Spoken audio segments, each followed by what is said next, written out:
Go 2, live. 1, go live. Alright, I think I'm live now.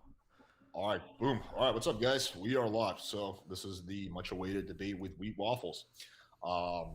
So anyway, so let me kind of outline the, how this is going to go.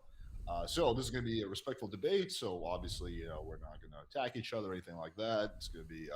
I'm gonna actually first off start off by thanking Wheat Waffles for coming on because it takes a lot of balls to debate someone, and it's something that most of the Red Pill community won't do. Rollo won't come on debate me. Fresh and Fit won't come on debate me. A lot of some other black pillars play all these weird games when you try to debate them. So Wee Waffles was extremely straightforward. He was like, "Yo, man, I'm down to debate."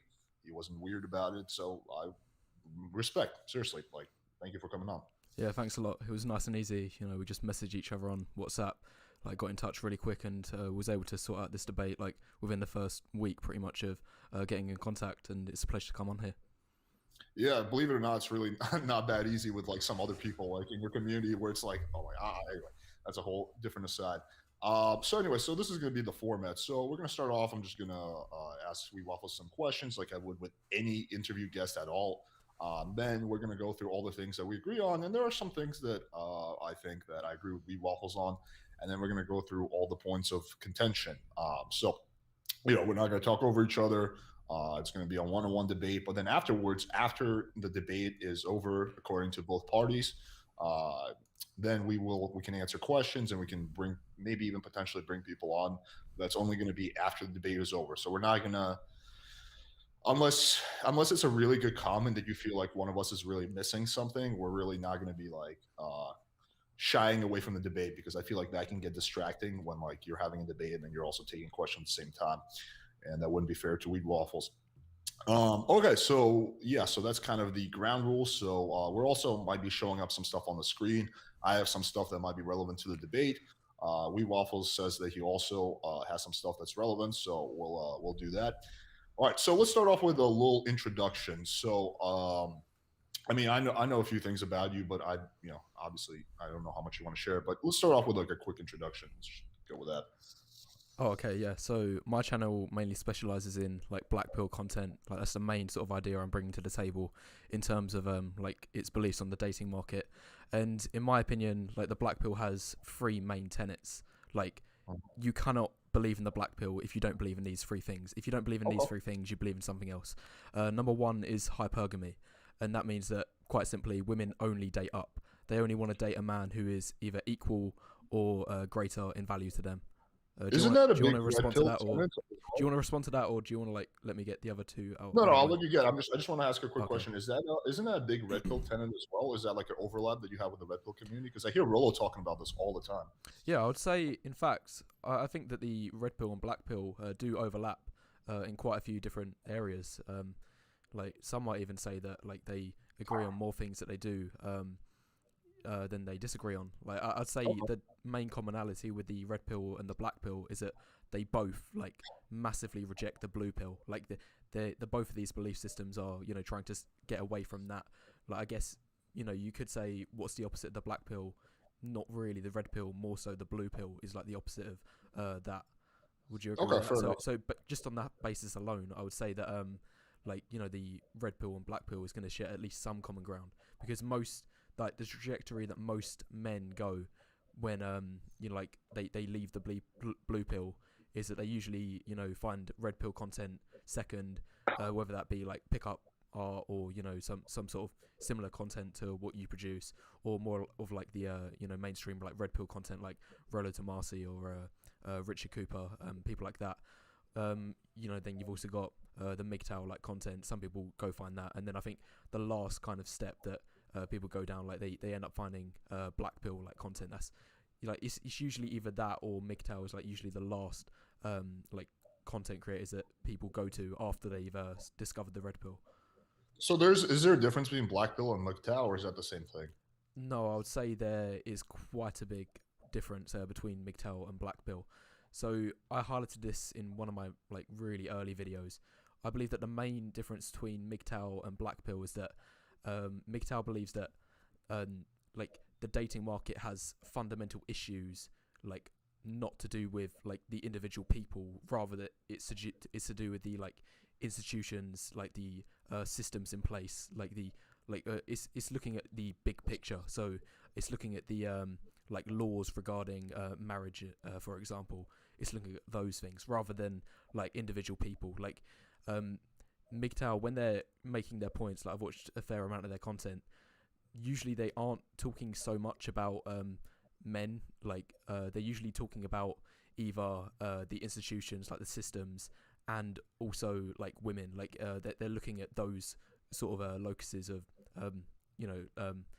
they're looking at those kind of locuses of like blame. I guess that's the correct word. It's not really the correct word, but I think it gets my point across. Meanwhile, when in my opinion, for like a lot of Blackpill content creators, their main focus is like looking at the differences in men, like what makes a high value man, what makes a low value man, and then it's usually like branches off into looks and looks theory from there. So from what I heard, you're somewhat different than some of the other Black Pill creators in the fact that you haven't given up that, and I could be wrong on this, but from what I heard, that you still go out and you're not like cut off from society. Is that correct?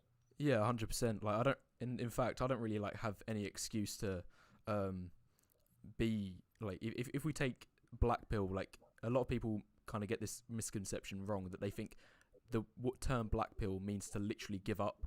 I don't think that's the case at all. Like, and I've already read out one of the tenets that I believe is in the Black Pill, and I'm going to read the other two out in a second. Yeah, And go ahead. well, I will in a sec, but this is a different point that I think that like, well, just even admittedly right there, the 3 points that I'm reading out, none of them say that like this means to give up. Like you need to give up because of this. Like that's none of the points. It could be a conclusion that you could lead to from one of the those 3 points based on your circumstances, but based on my circumstances, like no, not at all. Like I don't have any excuse to give up. Like I've still got a fair bit of potential in the dating market. Yeah, the one thing I will add on that is there's no like with this stuff, there's no absolute definitions. Communities are basically what we define them as, and everyone has different interpretations. So I would fall into the pickup community, right? But a lot of my beliefs are completely different than RSD, right? So it's not like I don't know. You can make the argument that one of the tenets of the pickup community is that game trumps all, but I don't really believe that. I think looks matter. So the point I'm making is that even though like those are the three tenets according to you, right? But some other black pillars might believe that, something differently, right? So it's like you have to take a look at the community as a whole. One of the issues, and we can get into more of this later, that I see with the black belt communities, I see a lot of defeatism and giving up, and guys are just like, oh fuck this, it's not for me. I mean, this is like when I talk to Face LMS, like literally, yo man, so do you go out? No, not really, man. I just do nothing. Like I don't really go out. I don't really talk to girls. Blah blah blah. So he's like equivalent of someone that's given up, and that's quite common from what I've seen in the black belt community. But anyway, so I'll let you finish the other tenants. Yeah. I was just going to respond to that point. Like I do agree, like to some extent, with what you're saying that within any community, you're always going to get like a broad range, a broad spectrum of like the beliefs that people have. But when it comes to the black pill, I think that these three tenets that I'm about to read out, well, I've already read out one, but the other two as well. These three tenets are something that every single black pillar like has to hold. Like if they don't hold these three things, then by definition they cannot be black pilled. There's something else. But then obviously you're going to get like other minor points that people within the black pill community like either agree or disagree with. Like I hear some people say like even if you're like a 6 or a 7 in terms of looks, it's not worth dating, like because it's like the system's still messed up in some sort of way, and then they will reason it so in whatever they believe in. I don't agree with that, but I think I still believe in the three tenets of the black pill, and so did so will those people. Anyway, I'll get on with the rest of the black pill. So the first point is hypergamy, that women only want to date somebody who's equal or more valuable than them. The second point is the importance of looks. So when I'm talking about hypergamy, it's mainly with respect to this idea about looks, that women want to date somebody who's either equal looking to them or better looking to them. And the last point of the black pill is that changing your looks is very, very limited. That there's very little that you can do to change your looks. Most of your looks is to do with your genetic. And I have this acronym. I'm not sure if you've heard of it before. It might have been in one of the videos that you said about watching a couple of days ago. It's sub 5, so it means short, ugly, bald, fat, inches, vulnerable, which like is another word for old, pretty much. And somebody also said to include like any mental or physical disabilities within that one too. And then the last one is ethnicity. And 6 out of those 7, all of 6 out of 7 of them, apart from fat, obviously, is to do with your genetics. And I believe that those factors, those 7 listed, are the most like deterministic in terms of your looks. Yeah, and we'll get into that later. But okay, and I want you to finish the third point, the Yeah, third tenet. so they're the 3 tenets. So number 1 is hypergamy, that women only want to date equal or up. Second is the importance of looks, and third is that you can't change your looks. Your looks is mostly genetic. Okay, all right. So there's a fair amount to discuss there, but I want to kind of go through the format. So all right, let me start off with this. So as far as I understand, you're a pretty young guy, right? Like you're. I'm not going to ask you to reveal any personal info, but you're young, right? Is that correct? Yeah, I'm 20 years old. Okay, cool. Let me ask you this question: what is your body count? Um, if I'm honest, like I know a lot of content creators would, have an issue with saying that. Like I honestly don't really care about saying it on streams. I've said it in the past. My body count is 4. Okay, all right. I don't really have an issue if like people know about it. Okay, fair enough. It's somewhat, I guess that's fair for your age, 20. I'm trying to think what I was. I was probably not too far from there. Okay, so when did you start going down like the black pill route? Like when did you doubt this, the theories that you have? I found out about the black pill just a little over a year ago. Okay, so you're okay, so you're pretty new to Yeah. it. And then what made you go down this like kind of rabbit hole? Well, because the content that I was consuming at that time, well, and all of the time leading up to that point, um, wasn't like bringing the like outcomes that I would expect it to bring. So like the way that the a lot of the red pill content creators will put it, and a lot of the pickup artist content creators will put it, they will give you a list of like things not to say, and then a list of things to say, and the things that the things that you're told not to say, these are like considered blue pill teachings. And they say like, oh no, don't do this. Like, don't message her 30 seconds after she messaged you. Like, you need to leave it a little bit of time. You need to act more alpha. You need to like pretend that you're a scarce resource and things like this. And I was trying to do that to a large degree, like, because at first, like most guys, they do go down the blue pill route of thinking, oh, I just need to like be by her side at all times. I need to show that I'm available. I need to like show that I'm interested. Things like that. I tried that, and obviously that didn't work. And then I tried the red pill stuff, the pickup artist stuff, and that still didn't work. And it just wasn't like the conclusions just didn't line up with the premises being outlined, if that makes sense. So like It does. so it just wasn't able to explain all of the outcomes when in theory the inputs were perfectly aligned, but the outputs weren't lining up with the inputs to any degree. Yeah, I get you. Right. So it's your kind of like your experiences didn't line up with some of the stuff you were saying. Yeah, you know what's interesting? I don't know if you did you see the video I did on that dude with the really ugly guy with on Reddit who got that bad advice. It was one of my recent videos. Um, yeah, I did see it. Yeah, I did. You released it. What was it, like a day or two ago? Yeah, yeah. Yeah, it was titled like the worst dating advice from Reddit, and it was. I can't remember if the advice they were giving him was red pill or blue pill. It was very much blue pill. It's like the epitome of blue pill. So it's pretty funny because the conclusion I made in that video, it's kind of very applicable. Is I was saying like, yo, this guy's getting this horrible feel good blue pill advice. I didn't use the word blue pill, but that's what it was. And what's going to happen is this guy's going to try that advice. It's not going to work because I know it's not going to work. And then he's going to conclude that game doesn't work and he's going to become a black pillar. And I predict that's what's going to happen. And it's just interesting to me because I wonder when you said you tried some of the dating stuff, right? But the stuff you're saying, like say this, don't say that. That's not how really game works. I never teach guys to, oh, say this, don't say that, because that's fucking, that's not going to get you laid. So it's just interesting that I see. I think the dating community sometimes does a disservice because they give shitty advice. And so anyway, we can go down. This kind of leads us to the things that you and I agree on. And one of the things that you and I agree on is most mainstream dating advice is full of shit. So I will grant you that point. I do think that there's a lot of really bad advice in the dating community, both blue pill and pickup community. I think they both have a lot of flaws. So this is one thing that you and I agree on.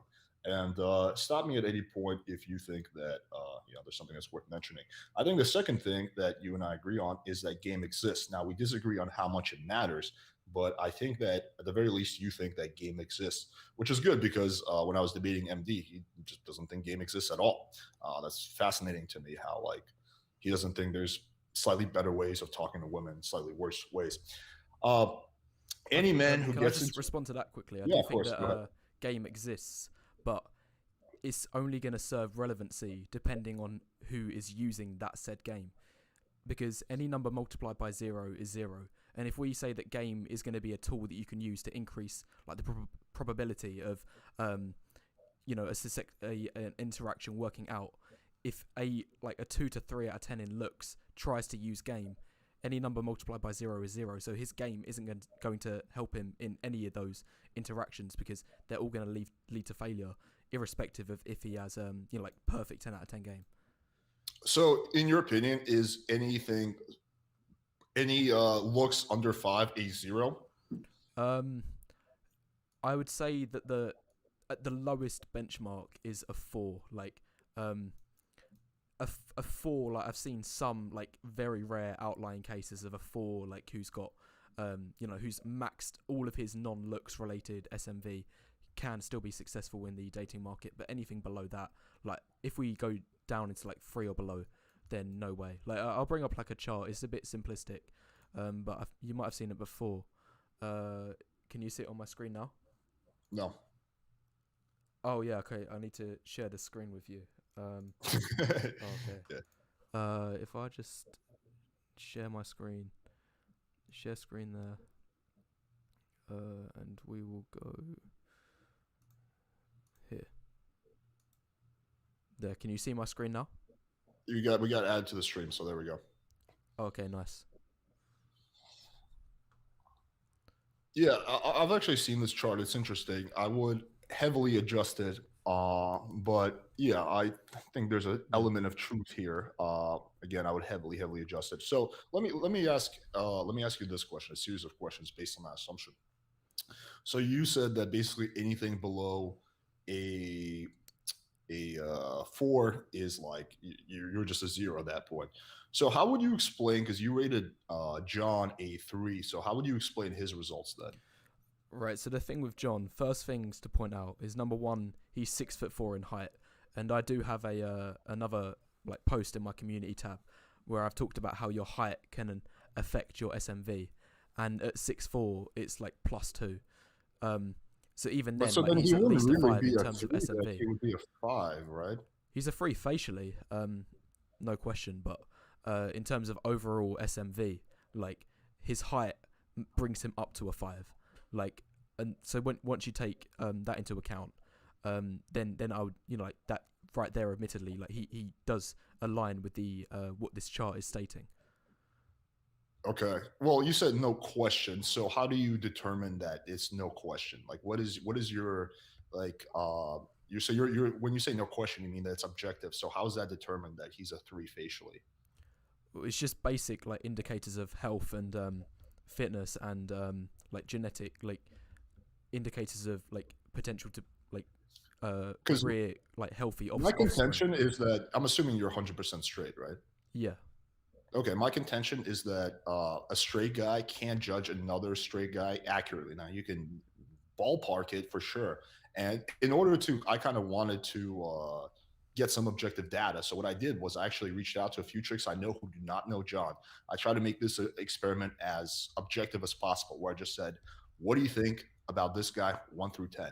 And so we have. Let me actually pull this up on the screen. 1 second. Share video, share screen. Hold up, Chrome tab. What you are sharing the screen to me now? Yeah, well, yeah, so we can see. Okay, is it on the screen? Yeah, I can see what it Okay, is. cool. Okay, cool. So let's get into okay, let's ask.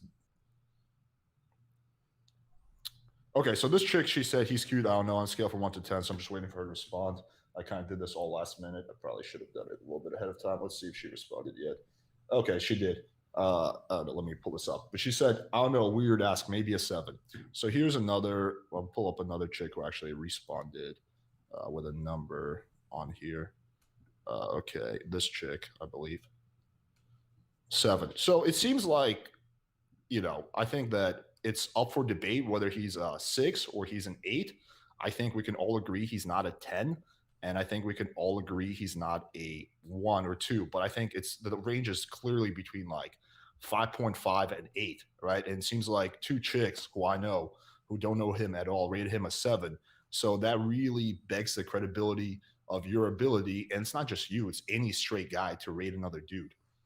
Oh, come on. I think it goes without saying that women are nearly always going to give blue pill like lied answers when they're giving a rating from another guy, especially when like if a person like yourself asks like the women in your own social circle, like these women personally, like it's very unlikely that they're going to give like honest answers from that.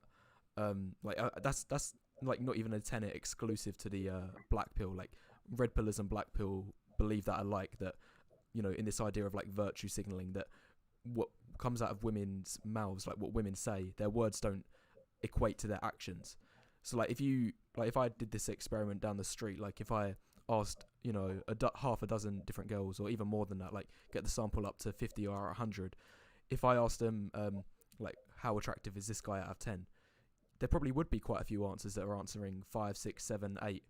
But if you asked them like, oh, would you sleep with this guy, or let's say if he approached those same girls in the bar, how many of them would reject him almost immediately? I'd probably say at least 90% of them. Yeah, I mean, I would be happy to do that experiment. I think the would you sleep with this guy is a just genuine experiment, because even if they find him attractive, they don't want to seem like a slut. So like you could have a that's I don't think that's a fair experiment. Like, would you sleep with this guy? Because aside from Yeah, attractiveness, that's why I did like caveat that a bit. But like, if he actually went and hit on that girl and she rejected him, that implicitly shows that her actions aren't aligning with her words. Like well, it could. men see I this mean, all of the it time. could be that she has a boyfriend. Could be that she's in a bad mood that day. There's many reasons why you could get rejected. I mean, I've had situations where I got rejected by a chick one day, saw her a few days later, and then I got her number. Right, so it was just like, sometimes I would even ask chicks. I'd be like, we talked like a week ago. She's like, yeah, I'm sorry, I was just in a really bad mood. So there's a lot of reasons why a girl might reject the guy. I think really I just, to me, it's just like, what is it going to be like? Again, you're a straight guy, right? Like, you're not going for other dudes. I'm not going for other dudes. Like, I think a chick, especially when you ask the question in the right way, when you're going to say, hey, this is my good buddy, you just ask, what do you think about this random guy? And you ask them to rate him. I think that's going to be a lot better data than like what other dudes. Because another reason I'm bringing this up is when I was on MD stream, they brought on some dude. He was like I don't know, like a plastic surgery student. I don't fucking know. And he basically rated me a 5. Well, fine. I don't take any offense to that, but like that's not really accurate. Like, I would put myself at a 6.57 territory. Now you can debate whether I'm a 6 or I'm a 7.5. I don't think anyone will put me above an 8, but I can't imagine anyone putting me below a 5.5 either, like in terms of chicks at least. So it's just, I see this like dudes rating other dudes, and almost always the results don't align with what actually chicks think. And this is one of the points of contention I have with the black pill community, is that I see it almost as like an echo chamber where like, and I'll give you props for going out, but a lot of these guys, they don't go out.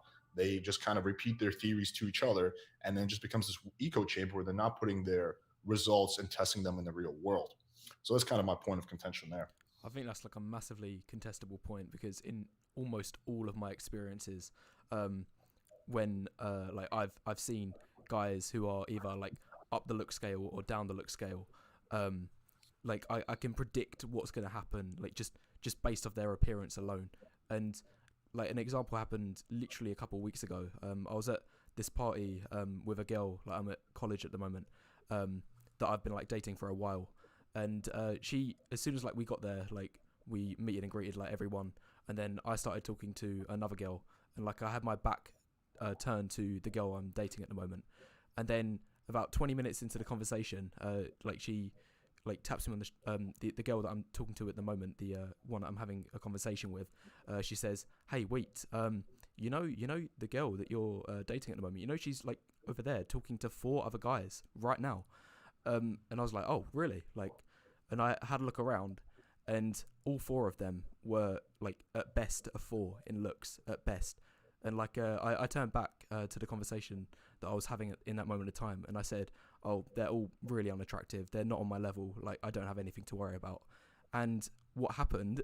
It was hilarious. Like I couldn't believe the accuracy of it. As soon as we left the party, me and the girl that I'm dating at the moment, she said, "Sam, sorry, wait." Everyone already knows my name anyway, so it's fine. Right. All of those guys that were talking to me, they were all really unattractive. That was the first thing that she said, like to me as we left the party. Like, and I just couldn't believe it. Like, I've seen it so many times. I've seen it the other way as well along the line. Like, if an attractive guy is at the party, then he'll just have like women throwing themselves like at him, like at the party. It's just crazy, like the way it works. Like, the accuracy is like so strong. I'll still call you Wheat out of respect, but unless you want to call you by your real name. But have you ever heard of the confirmation bias? Yes, I have. It means that like the beliefs that you already have, You're more looking. likely Yeah, to I'll explain it for reinforce the that. audience in case someone doesn't know. Yeah, it's basically you said it well. It's like when you have a theory, you're looking for things that confirm. And I see this all the time in the Redpill community. Like Rolo does this all the time. He's like, well, look at this thing that happened the other day. It just confirms my theory, but his theory is like I'm just listening to his theory. It's fucking total horseshit. So I see a lot of confirmation bias, and I'm guilty of it to some extent myself. We're all guilty of confirmation bias. We're looking for things in support of our experience. For example, in terms of your situation at the party, it could be any number of factors. Yes, could be like you said.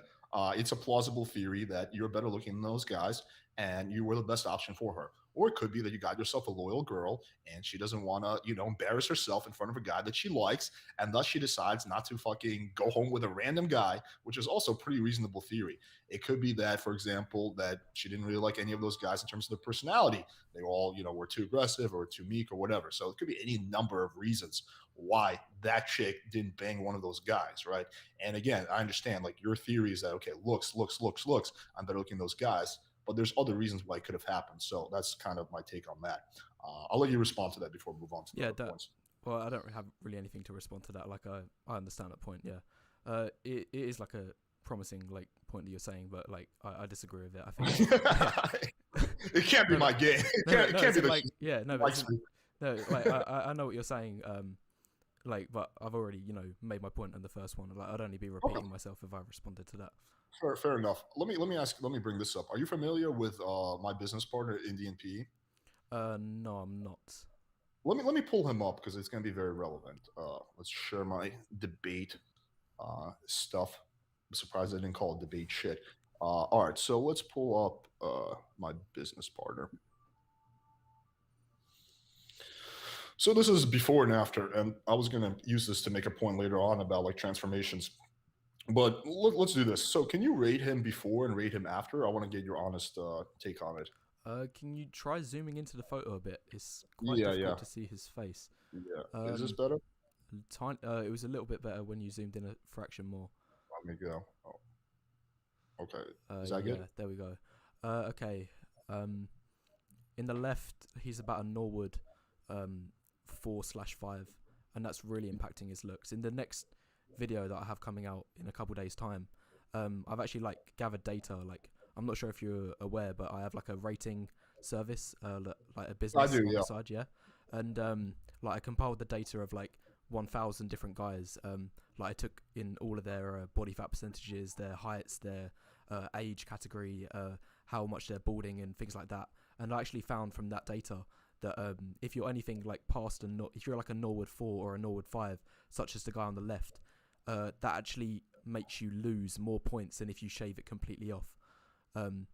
So no, I would agree with that. Yeah, like and a lot of people have said that in the past, that if you're like mostly balding and you just got a few different fibers like on the top, rather than trying to cling onto those hairs, then you should like just shave it all off. Yeah. And I think people can definitely like. I think pretty much any chick and anyone who knows like this kind of stuff would agree with you on that. Yeah, I would completely agree with you on that. I would say just to quickly add on that, like for hair loss, if it's at a point where it can be saved, You can try to save it. Like me, I'm going to document my whole thing, but I'm doing exosomes. I just did my second injection a few days ago. So I'm already had, people tell me that I'm gaining more hair and like little fibers. So I got my third injection in a month. I'm going to document that whole thing. If that doesn't work for any reason, I'm going to get a hair transplant. But I'm not at a point where it's like a lost cause. But like, yeah, for him, it's at a point where it is kind of a lost cause. So at that point, shave it off. But that's a completely different aside. But anyway, so let's get back to this. What would you rate him overall? Okay, so on the left hand side, at best, he's a three. Like, Okay. yeah, like the Norwoods, his frame is like looks really thin. Like it's a good job that he's eating that omelette or whatever it is in that photo because it looks like he needs it in that one. Well, he is in Uh, India, so. yeah, and then in the right picture, I'd say he's got himself up to at least a five. Like I think it would be disingenuous for anyone to rate him anything lower than that. Like obviously, a lot of people in the Blackpill community think that ethnicity is like a big factor, but I kind of like take those like factors in separately. Like if we're taking just face into account here, I'd put him in Just like overall, the listen. mid to like high five range on the just facially on the right. Overall SMV about a five, but I'm not sure on how tall he is. So if he's like 5'11". yeah, if he was like 5'6", then it would be a completely different question. But at 5'11", like 5'11", like just about above average face. Yeah, I'd say, and he's like groomed well, like styled correctly. Yeah, he's definitely above average in the right hand photo. Okay, so he improved himself by 2.5 points. Is that correct? Yeah, Okay, I mean that's so okay. So he falls into your zone where pickup can work, but then doesn't that kind of disprove your other point that you can't really do much? That your looks are determined by genetics. Like if he improved himself by 2.5 points, that's like fairly substantial, is it not? yeah, I would say that it's like quite a noticeable difference, but it depends on where you're coming from as well. Like, so if you're either overweight or you're exceptionally skinny, and such as this example we have here, and he's got a half balding head, there's quite a lot of things that he could fix up there to improve his attractiveness. Meanwhile, other guys, I've seen them who are like already a free, and they've done most of the things that they can do in terms of looks maxing, and then they can't reach a five. They literally can't because they've already done everything that they can. Like the way I like So to put it, is that not looks maxing can cost you 2 to 3 points, but looks maxing in itself is only going to get you like one or like 1.5 points or so. Because like here's an example. So like a very bad haircut can easily cost you like 2-3 points, but going from like a normal haircut to an like a good haircut, how much points is it going to give you? Like maybe half a point, if that. Like it's not really much of a difference, if you know what I mean. So you're saying if you have a normal haircut and you go to a good haircut, that will give you maybe half a point. But if you have a bad haircut, like I would say a lot of guys do, that can get you like a point, a point five. Is that correct? Yeah, yeah. So it can really like the points can really start to be deducted if you don't look max. Okay.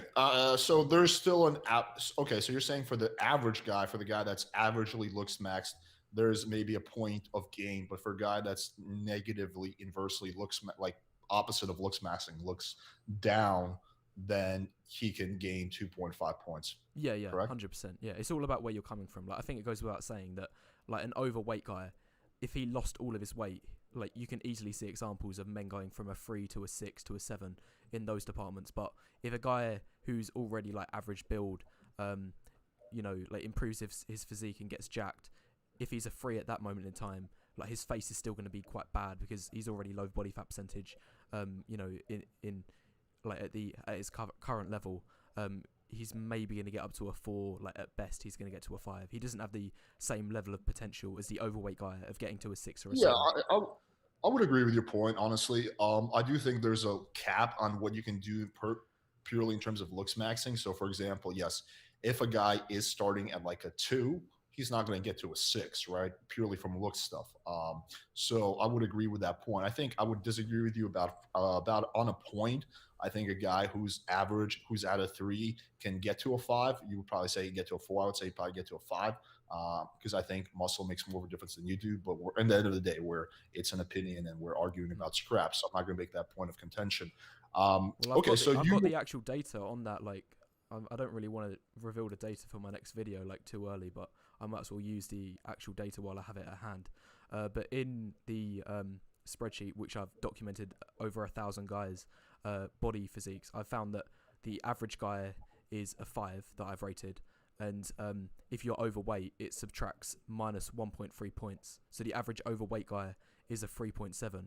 Meanwhile, the average jacked guy is a 6. So the difference between But that's purely according to your rating system, yeah, it's right? according to my rating system. So there is an element of subjectivity there. Like there is an element of like who's actually buying these ratings. Is it people that have already looked max to a large degree? Like they're people from my community. Like is there a difference between them and people in the global sample? But if we put all of that to one side and we assume that it is accurate, like it's that is a big assumption. That is a big assumption. That is, I would probably argue with that, but okay, let's just, for the sake of argument, let's assume that it is. Well, accurate. I think based on like the data, like it does kind of align with what you'd expect. Like it's not a polar opposite where like we've seen that jacked guys aren't any different from average looking guys, aren't any different from overweight guys. Like we see a quite a difference, but not like a monumental difference between. I don't think you're completely off. I mean, otherwise you'd have to be like retarded or something, or just complete ideologue. I don't think you're completely off, but I do see some discrepancy in your data. Like again, going back to rating John a 3, where several girls rated him a 7, and you can argue that maybe they rated him an extra point extra, but I still see that as a substantial difference. So I'll be honest, I'm not sold on your rating system. I don't think you're completely going to be off, and you're going to say that jack guys are the same as average guys, but it is your perspective, your subjective opinion based on your life experiences. And I mean this with no offense, but you are still very young. You're 20 years old. Like maybe your opinion will change largely when you're 30. And I can tell you that my opinion definitely changed between when I was 20 and 30. Again, I'm not trying to like use age as an argument and say, oh, it doesn't mean shit because you're young. I'm just making that point that, your opinion could definitely change on that as you get more, another decade of life experiences. Well, when it comes to this thing about attractiveness, like the truth is always revealed in the actual like real life, the real world. Like and there's so many guys in this community, like people who run other channels. They've actually like made experiments where like they've taken photos of random guys to find out if he's attractive or not. And the best, in my opinion, one of the best ways of doing that is finding out how many matches he gets on a daily basis. And like people who are about a 5 or a 6, they would get a handful of matches per day at most. Meanwhile, the guys at the top of the pyramid, the like real 7s, 8s and 9s, they're getting like 10, 20 matches per day. Meanwhile, the guys at the very bottom, they're getting no matches per day. Like, and when I'm seeing a person like John Anthony, like somebody could maybe do a Tinder experiment, like who's watching this video, like who has a channel with their own. If they did a experiment using his photos, like I can say with very good certainty that at best he'd get like a couple matches per day. Like his best chance is putting his height in his bio and then just getting matches from that. Like there's going to be women that swipe right just because when they see 6'4", but if he didn't have that, then and he was like 5'10" or even lower than that, then he would at best get like 1 or 2 matches per day. But even height is a part of your looks. I will say this though, we've kind of talked about this a lot on my channel. A lot of chicks, when they don't find you attractive, they don't read the bio. If they don't think you're attractive, they don't even bother reading the bio. They just swipe left, like literally on the first picture. I'd be happy to do that experiment if John consents to it. I know he has Tinder. Now you might invalidate his results because he lives in Brazil, but he does get pretty good amount of likes and matches. So I know he gets like dozens of them. I would be happy to do this experiment in America, which again, I'm pretty sure he's been on dating apps in America because he has lived here for an extensive period of time. I don't know exactly what he was getting, but it was definitely not like 1 or 2. But yeah, we can do this experiment. I do have a couple points on that. I remember like it was a very recent video that you made that you said that like Tinder's a lot different now. Like the competition has exploded massively in the last 2 years. So like even if you was like a 5 or a 6 5 years ago, then that could usually like get you a decent level of matches. But nowadays, like if you're not like a top 10% guy, then it's like you're in a very difficult spot. Like I actually want to talk about online dating, like for quite a big portion of this discussion. I was gonna, don't worry, I made a video on that recently. And I saw your video and actually went through it, and I actually wrote out points. So don't worry, we'll get to it. I'll just kind of go through it like one at a time. But yeah, we'll definitely get through it. Okay, so last question on this. So you would not. The initial point I was going to bring this up is because I had a feeling you were going to say that he's below 5, and I was going to use that as an argument to say, but like he gets laid, and then I have proof that he gets laid. But you're saying okay, but I can see that because he's above 5, so I can see him getting laid, right? Yeah, like this isn't like any rejection of the black pill. It's like a massive proof of it because the guy on the left is not at a 5, and I very much doubt that he's like getting any results when he was the person on the left. But now No, he he's wasn't. above a 5, the person on the right. Now he like I'm guessing you was going to say that he is getting some results. He's getting a good amount of results. I mean, I hear the noises coming from the other room every night. Hmm. So okay, but if you're not contending that, then there's really not much in that. So let me pull this down, and then we'll move on to the next point. Because MD Dictionary was contending the fact that my roommate even gets laid. So I spent like 20 minutes looking up examples of him with chicks, blah blah blah blah blah. But if you're not contending that, then there's no point. All right, so let me just quickly finish going through the points that we agree on, then we'll get into all the good stuff. So, another thing I agreed with you on is when you said any man who gets into a relationship with money as the main, attraction source is doomed to fail. I agree with that. I think that's a good point. Okay, most mainstream dating advice is bullshit. I agreed with that. Media encourages simping. I agree with that. And now this is getting into the online stuff. So this is where we get things get spicy. So you said online dating is rigged. So I actually agreed with that point. I do think online dating is rigged. I don't know if you saw the experiment we did, and it was we created a profile as a I'll share with the audience as a hot chick and an average chick, right? So the hot chick got 1,000 likes in 24 hours. The average chick, and people accused me of picking a girl that was above average. I actually thought she was below average. I would never swipe right on her. The average chick got 500 likes in 24 hours. Then we did this experiment with guys. Yeah, I saw The that. Yeah. Okay, Yeah. let me just Wait. Yeah, you repeat can it for the go. Yeah. Yeah. audience in Go on. case someone didn't see it. Then the hot guy or the homo, the really good looking guy. I think we can all agree he's really good looking. Got something like 140 likes in 24 hours. And the average guy, and some people accuse me of picking a guy who's like a little bit above average. Maybe he He was a 6. no, he was like well above average. Like it was literally. I could bring up the video now. Like I'd say like over half the comments were just the same thing. It was saying this guy, no way is he an average looking guy. He's clearly above average. Because the reality is, if you did pick a genuinely like average looking guy, he would get no matches or at best like a couple matches. Like obviously because once you first create a profile, like the algorithm's fresh and you're a new profile, you get shoved to the top of the card stack. But if he had his profile running for like a few days, like he would be just like left straight to the dregs. Like this is and that was the reality of that video that you made. Like the guy that you used as the so-called average looking guy, no way was he like average. Like it was just every other comment was saying that he's above average. Okay, I'm not even going to necessarily debate that. Again, going back to my point that as a straight guy, I can't really too accurately gauge another dude. So I think that I should probably recreate the experiment. What I'll do this time is I'll literally reach out to a bunch of chicks and I'll send them a bunch of dudes. I'll be like, rate this guy, rate this guy, rate this guy, and I'll find a guy where the consensus is a 5, and then I might even like reach out to you, and then you can see if you agree and disagree with me. We can recreate that experiment. But anyway, that's outside the point because the point I was trying to make is even the let's call him above average guy, he got 40 likes or something like that in 24 hours. So obviously the average chick did a lot better than the quote unquote hot guy, right? So I agree with you that the dating marketplace, that Tinder is rigged. There's more dudes on there, blah blah blah. So there's not a point of contention there. What I disagreed with is your conclusion, and your conclusion was because the game is rigged, guys should avoid dating apps. That's what I very much fundamentally disagree with, and let me kind of outline why I disagree with that.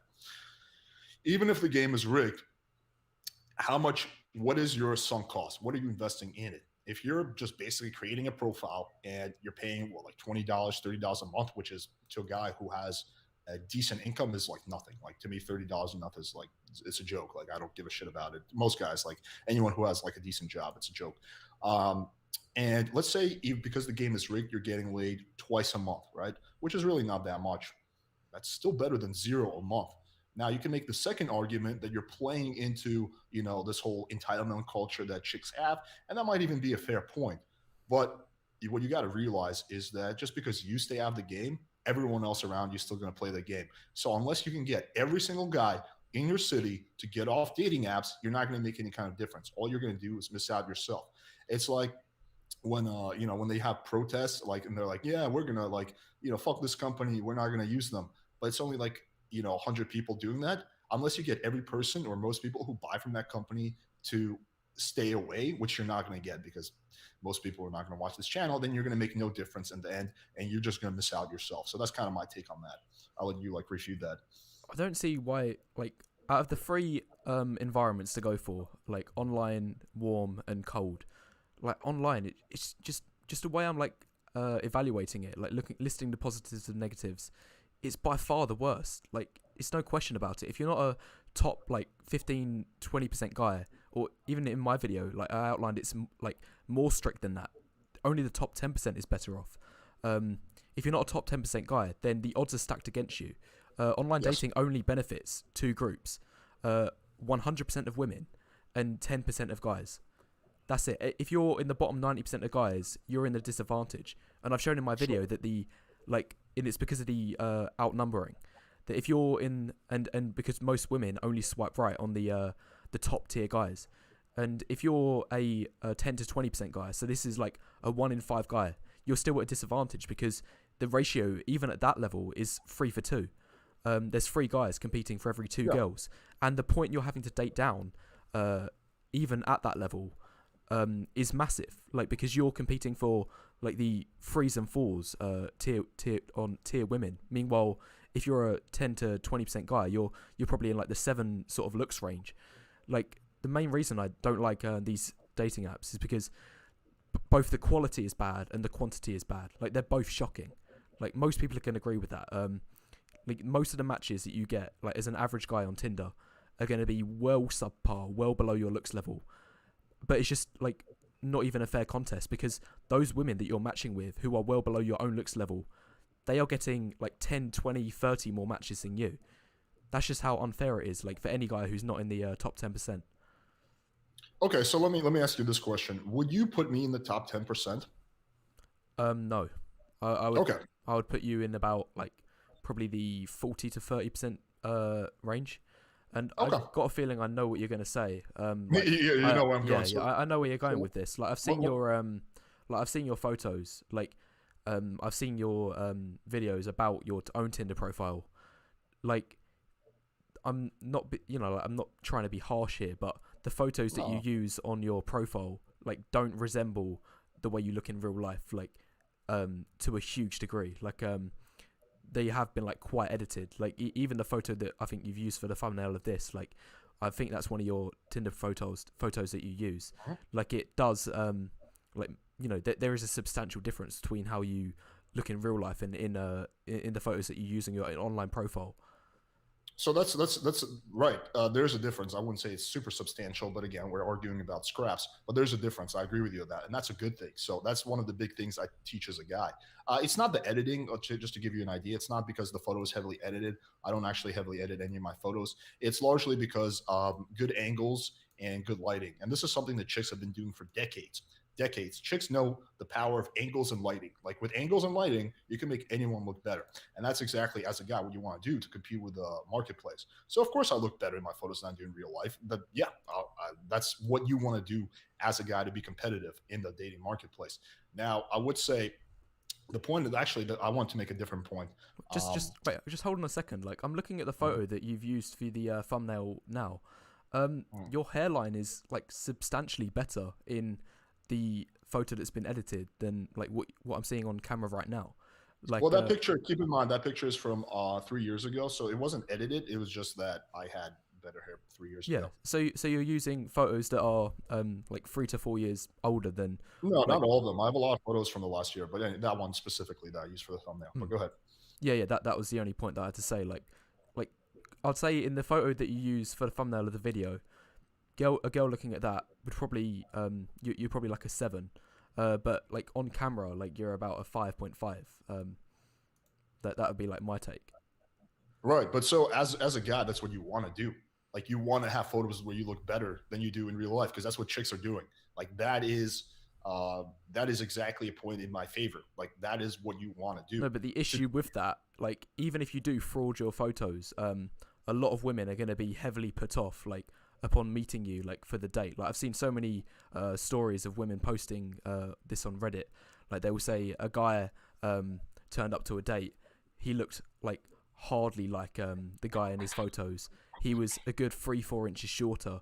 Like, you get guys out there who are 5'9" and they're putting 6 foot in their bios, and a lot of this is because they're learning it from YouTubers. I'm not sure if that's an advice that you recommend yourself, like lying about your height to that degree, but definitely definitely some coaches out there, like I've seen that they say, oh yeah, just bump yourself up by a couple inches. Like if you're 5'9", 5'10", round up to 6 foot. Like you might as well. I'm not sure if you agree with that as well, but it gets to the point where if you lie about yourself like too much, either in terms of your facial structure or your height, then women are going to be put off by that, like on a date. So it might get you dates, but those dates have been finished before they've even started, because as soon as the woman sees you, like she's already being like, oh, this is another guy who's, you know, frauded his height, frauded his facial structure, whatever. So let me address these one at a time. So you asked, do you encourage that? So I agree. I agree in the sense that there are small lies and there are substantial lies. So I never recommend guys lying about 4 inches, but I do recommend guys bumping it up by an inch or two. So if you're 5'10", say you're 5'11" or 6 feet, but don't do that if you're 5'8". That's the first point. Yeah, Like me I'd recommend personally, that too. Like, sorry, I just want to say that, like, I agree with that too, just so the audience knows where I'm coming from. Like, if you're 5'11", I don't think there's an issue of rounding up to 6 foot. Yeah, especially if you wear shoes. Like, you know, a woman who's 5'3", no way is she going to be able to tell the difference. But yeah, carry on. But so the second point is, you said that, oh, but chicks are gonna, blah blah blah. I can't recall a time where I ever had a chick. I don't bang every single chick I meet up with. I'll be honest, but a lot of that, the reason I don't bang some chicks, but it's at least 60 to 70% of chicks I meet off from dating apps, I wanted sleeping with them on the first night. So clearly, like, I am still acceptable, quote unquote, to the majority of chicks. And the chicks that I don't bang on the first night, sometimes I bang them on the second date. And sometimes it's because they're kind of conservative. Sometimes they're just annoying and I just choose not to bang them. But it's well over half of the chicks that I meet that I bang on the first date from dating apps. So the initial point that I want to make is, you put me at 5.5 in real life, a 7 in the photos. Either way, I'm not in the top 10%, right? So for me, according to this logic, online dating apps would be useless. Yet I've banged, I don't know, hundreds of chicks from dating apps, and I have all the proof to show it.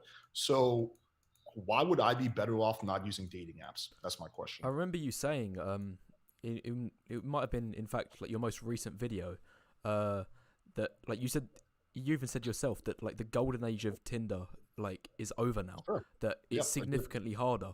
And even if you're using the same photos, like, your results, like you said yourself in that video, that your results are diminishing, like, day after day after day. Like, bearing in mind this is also, like, anecdotal. Like, I'm just looking at the live chat on what I'm coming through on my feed. It's just like, stop the cap, this is lies, this is no way believable. This is all easily verified. Go to playingfire.com, love reports, and you can see all this stuff from start to finish. So I provide more proof than pretty much most people in the dating community or any other community. So would it not be within your interest to lie about your results in order to sell courses?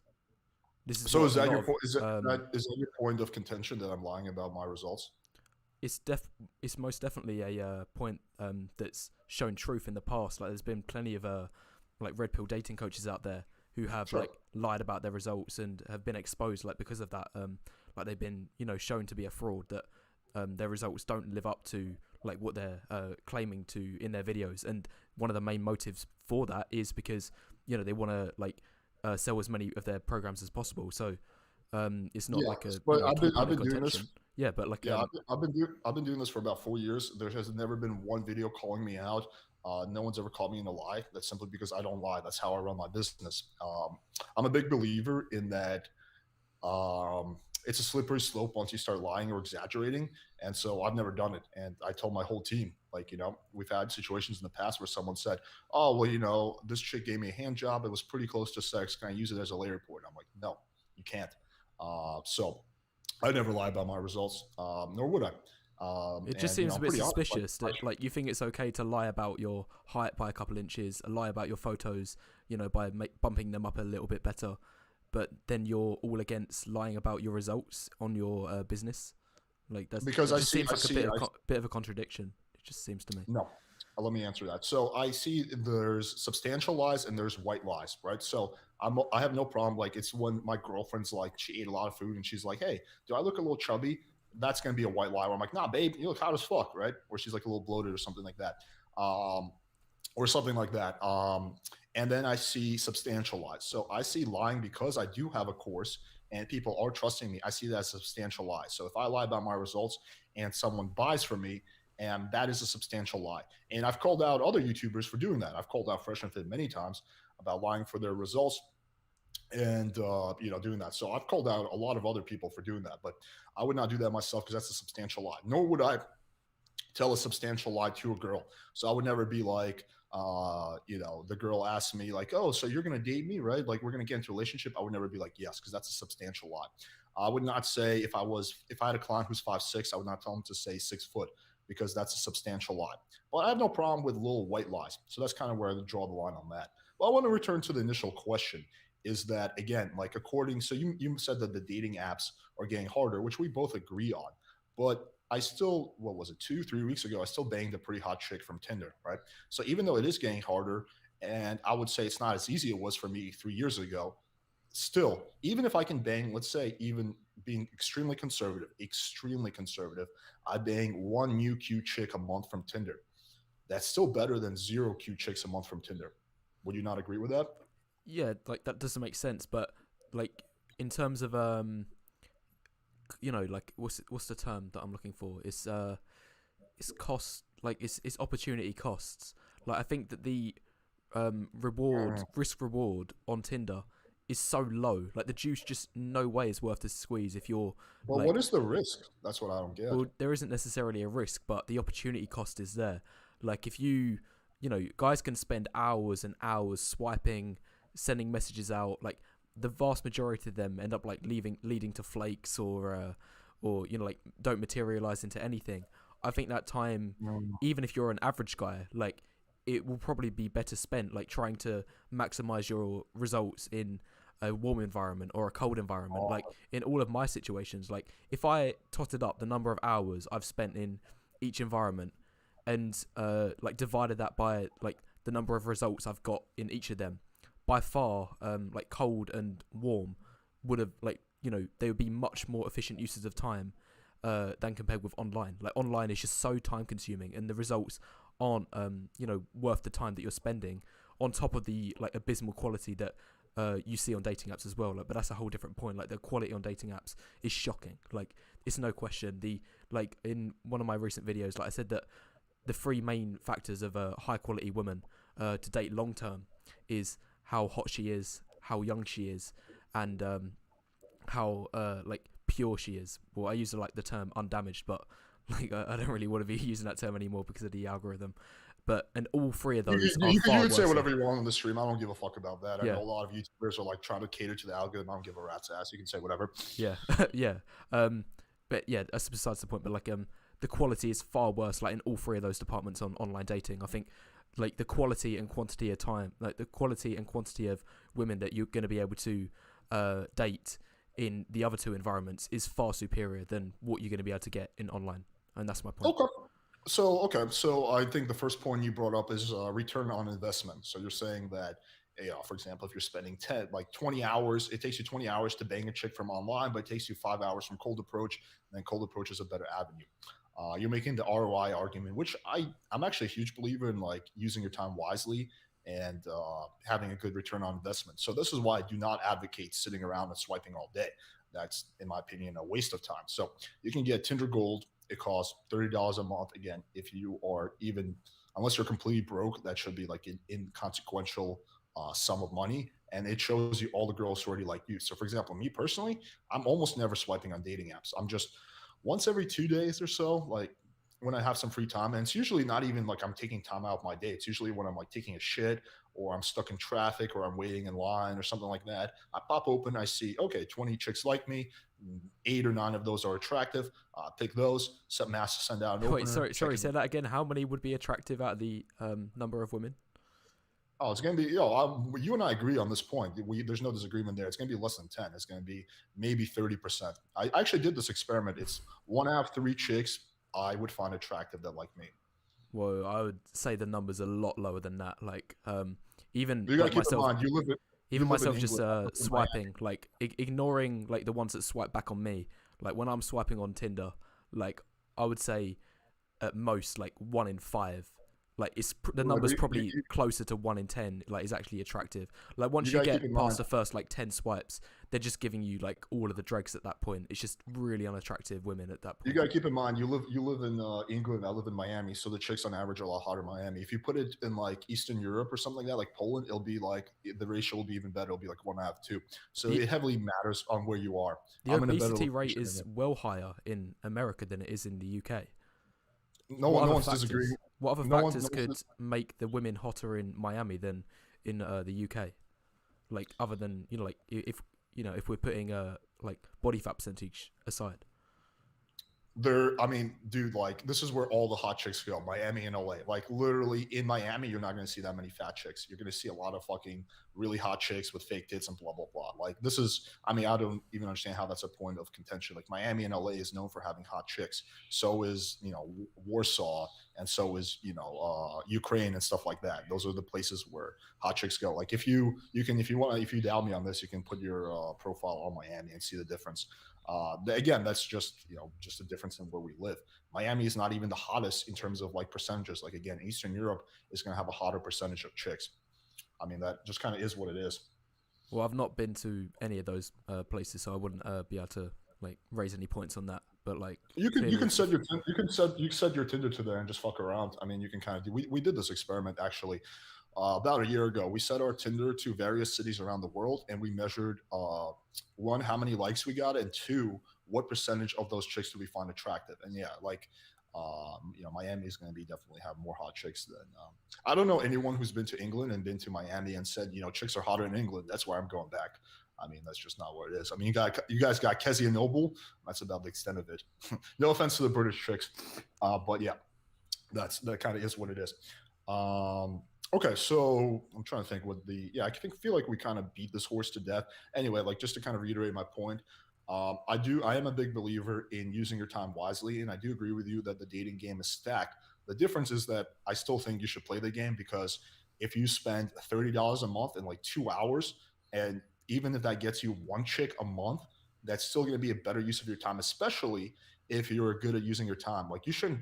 I would never recommend to a client to Friday 8 p.m. You can either go out or you can swipe on Tinder, stay home and swipe on Tinder. No, like do your swiping when you're killing time, like when or not even swiping, you're messaging because you're out Tinder Gold. Use it when you're fucking taking his shit. Use it when you're waiting in line. Like everyone has hours of day that we kill where we have nothing to do instead of surfing Instagram or whatever, fucking just trolling Twitter or doing all that shit. Get your messaging in. So use your time effectively, and then go out as well. So I'm a big believer that you should, diversify. Go out, do cold approach, try to meet girls through whatever your social circle if you have one, but do dating apps as well. yeah. That's kind of my point there. Yeah, I agree with that. But this is kind of like an extension from this point. It's not the same thing about online dating, but I think it is relevant because I hear this point massively contested amongst quite a lot of the Red Pill PUA coaches. So what's your opinion on maximizing your SMV first and then looking to date second? Or do you think that any guy should just like take where they stand at this current moment in time and then just jump straight in the deep end, even if you're like not particularly high value at that point? Yeah, I've heard you raise that point before. So I have a little bit more of a nuanced take. I say do both because it takes time to maximize your SMV, and I would say like, look, there's some stuff that's pretty fast, like getting a haircut. Like if you're balding, going bald, fixing your style, that stuff can be done in a week or two. So for the easy stuff, yeah, do that first. But some stuff like putting on muscle, if you're too skinny or too fat, that's going to take a little bit of time. So I would say do both. It's not like I see this a lot in the pickup community and the red pill, black pill community. They make it seem like it's one or the other, right? Assuming you don't work a 90-hour day job, which most people don't, like you work a normal job, you can easily do both. So that's kind of my answer on that. Yeah, yeah. It does depend on like somebody's individual circumstances. Like some people are going to have the time to do both. Other people aren't going to have the time to do both. Like it depends where you are. And even if If you do have the time to do both, like so, let's say if a guy has a job and then he's also going to the gym to improve his physical side, like he then like maybe has time for one other thing during the week. Like is he trying to start a side hustle like to build another source of income to maybe like build his financial side, or should he instead spend that time cold approaching women, or like spending time on dating apps or whatever like that?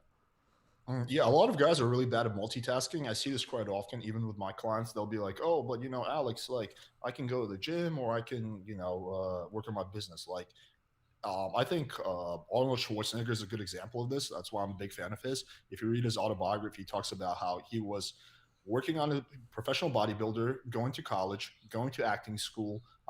He had his business, he was still going out with his friends. He was still picking up chicks. Right?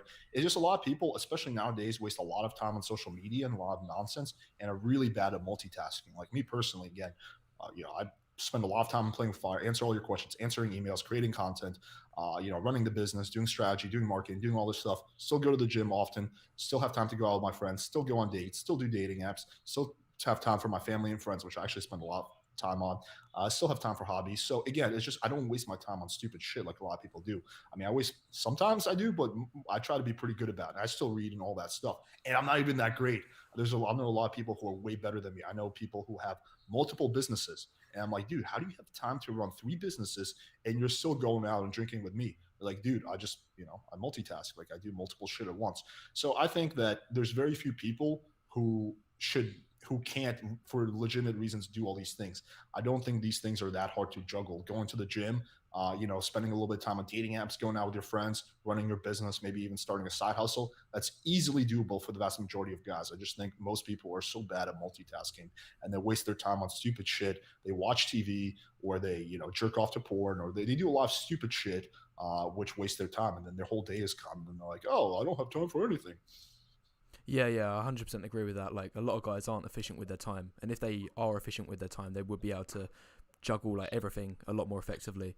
But the only reason I like did raise that point is because again, like it goes back to the like inherent trustability of a lot of dating coaches out there. Because I remember one dating coach, I'm not going to name his name, but he said like when he was posed that question, he said, "Oh no, you should still like enroll in my course. You should still like come on my boot camp because otherwise." And his reason for it was because if you keep putting it off and try to build your SMV first, then you're eventually never gonna like you're never gonna enroll. You're never gonna get to the point where you think that you're satisfied and you're good enough to be able to join to join the dating game.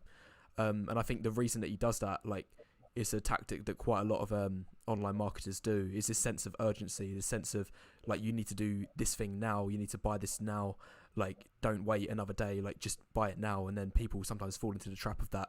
Like I think that it's quite a dishonest tactic that a lot of dating coaches use. It's no different from like I see this is so common, like I can't believe nobody's even really talked about this.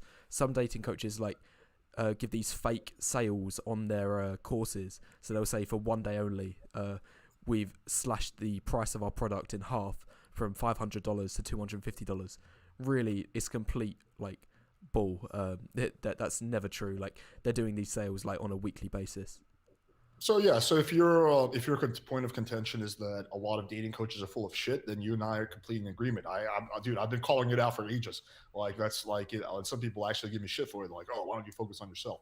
I try to do a decent amount, but yeah, I agree with you. A lot of dating coaches are full of shit. Now, we do got to draw a line between being full of shit and using some element of marketing. So, for example, as a business owner, a dating coach, or whatever, this is like an issue I wrestle with. It's like how marketing do you want to get?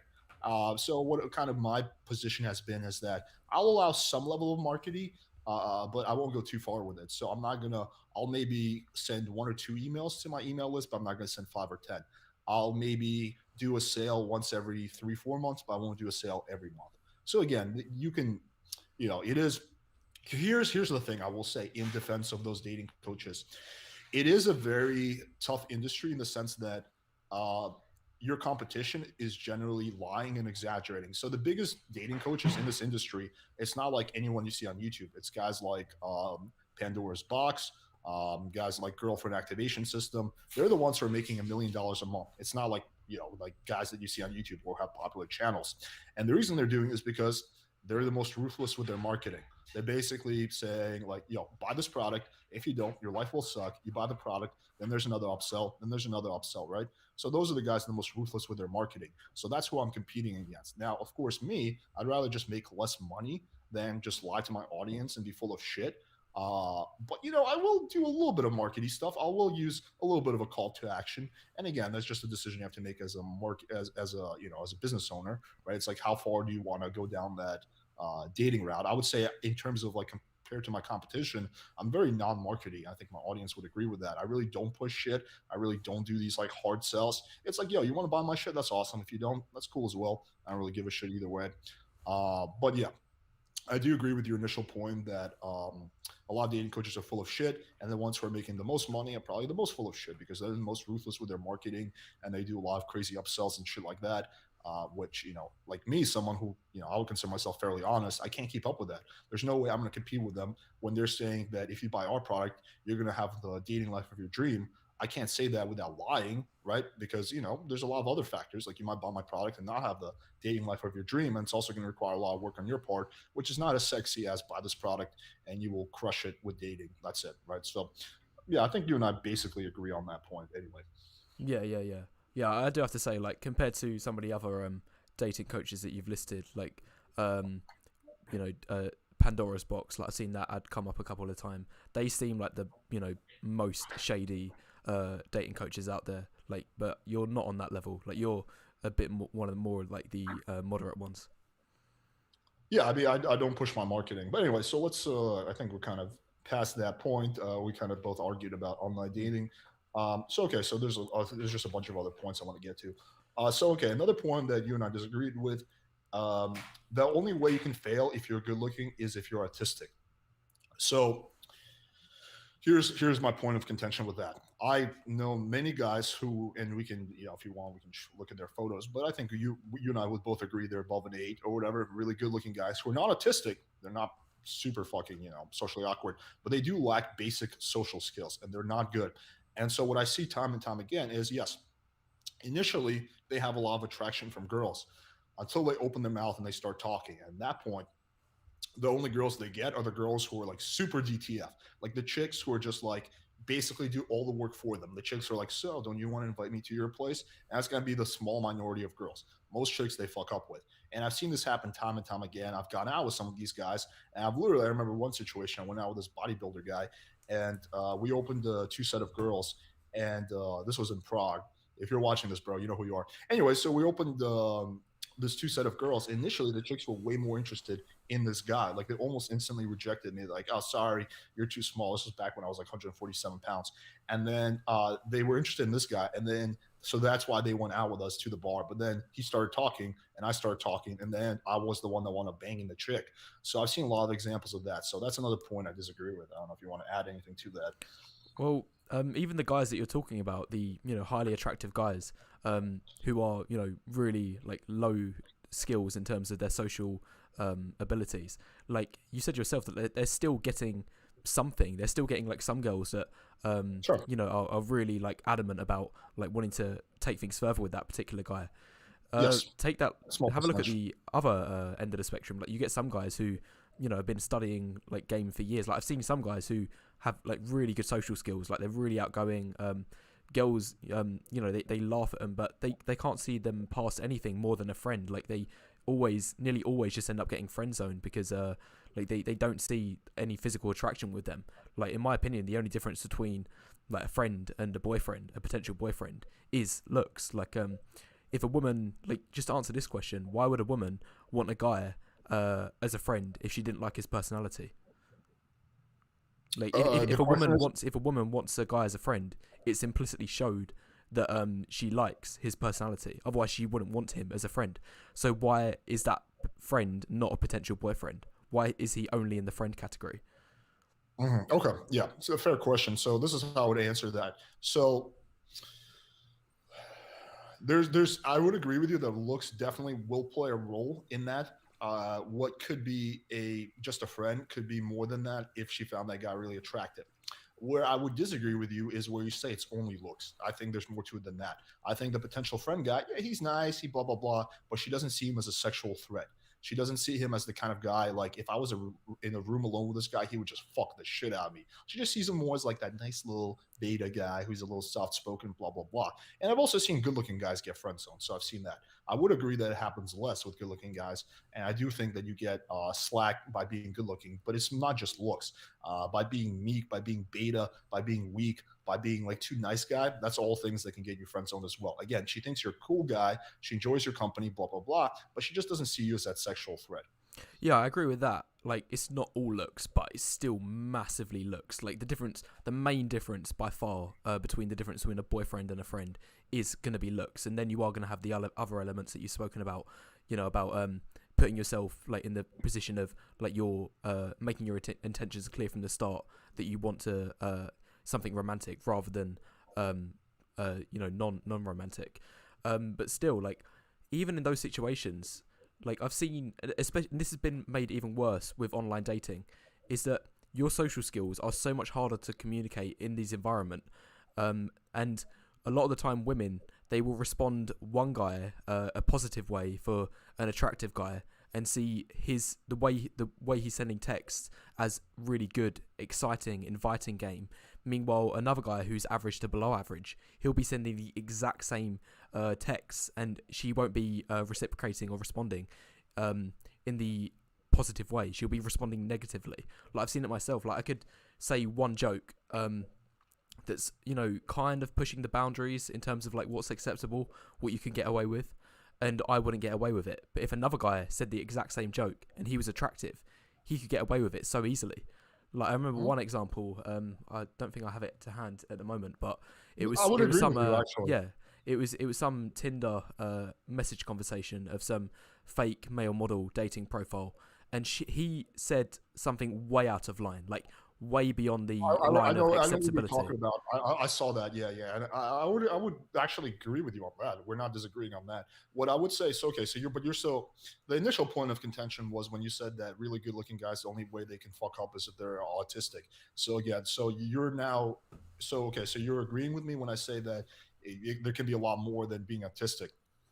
Yes, small percentage of girls you will only fuck up with if you're autistic, but the majority of chicks, if you have really bad social skills, you will fuck up with. Aside from being autistic, that's kind of my point. Yeah, I agree with that. I've seen that in like my own life, but Okay. I think another factor that we're ignoring here is the environment. Like, because I had one friend who was like really attractive, but his social skills were just awful. Like he wasn't very good at holding a conversation. Like, he would have no game, like as most coaches would put it. And like I said to him, like, mate, just take a few good photos, get on online dating apps. Like, you're gonna get plenty of matches there, and you need minimal social skills. And even the texts you do send, even if they are bad social skills, women will perceive them as good social skills just because, like, it's words on a screen. Like, there's no tone, there's no body language or anything like that being involved. It's literally just words. And if you're attractive and the woman finds you attractive, she's going to perceive the text messages that you send as positive. Yeah, I mean, okay, so we're actually not disagreeing on much in terms of that. Um, the other point I want to bring up is on the other side of the scale is, and again, you may say this is anecdotal evidence, but I don't think that entirely dismisses it because I have other points like this. But specific story, I was actually going to show a picture, but someone talked me out of it for reasons that will become apparent. My ex girlfriend, quite a hot girl, I think by any standard, I would put her at like a 7.58, whatever. Hot Latina, blah blah blah, big tits, and her husband. That's a whole story in of itself. Super ugly, and I'll tell you how I found out. One day, I was like, I don't know, we're fucking around. I think I was like scrolling her phone, and I see a picture of her with a really ugly guy. I was like, oh, who's this monster? And she's like, that's my husband. And I'm like, what? And I would rate the husband. God, I wish I could show the picture, but for I don't know how many reasons I can't. But believe me, like this guy, and I could probably show it to you privately after we're done with this. If you give me your word, you won't share this. But that guy is like a 3, and this chick is like a 7 or 8. And I was like, how the fuck did this guy get you? Because I was literally, my thought process was kind of like yours, like, okay, but this is like too much of a discrepancy. Like this is not a 5 getting a 7. This is like a 2 getting an 8. Like how the fuck does that happen? And she explained to me, she was like, yeah, when I was younger, I used to, this chick is pretty young. When I met her, she was 24. So we're talking, when she says younger, she means like 17, 18, whatever. I used to fuck a bunch of like gym guys and pretty guys. And then the last guy I was with, he mistreated me. He hit me, blah, blah, blah. Very sad. And let's take a look at it. Look at my dog. And this guy was there for me. He listened to me, and I just kind of decided to, why not? Maybe I'll go with a nice guy. And he was really, really good in bed. He like fucked the shit out of me really well, surprisingly, blah, blah, blah. And so I gave him a chance. And then he was a nice guy. So kind of, we were together for a period. And that is kind of, I guess the point is, for this guy who's like looks wise a 2 or 3, like, yeah, that guy's going to have a much harder road ahead of him. Like no one is, I'm not disputing that, but that guy's not doomed to failure. Like there's clearly, examples of guys who are, below average, who got decent chicks. It's just that, it's harder for them. Like they do have to, yes, like for them, online dating is probably not gonna be the best option. So for this guy, it was social circle. But at that point, I wouldn't say it's like a lost hope. And I don't know if you're gonna agree or disagree with me on this. But I don't think it's like a lost hope for those guys. I just think that it's gonna be a lot harder for them than it is for the guys who are better looking.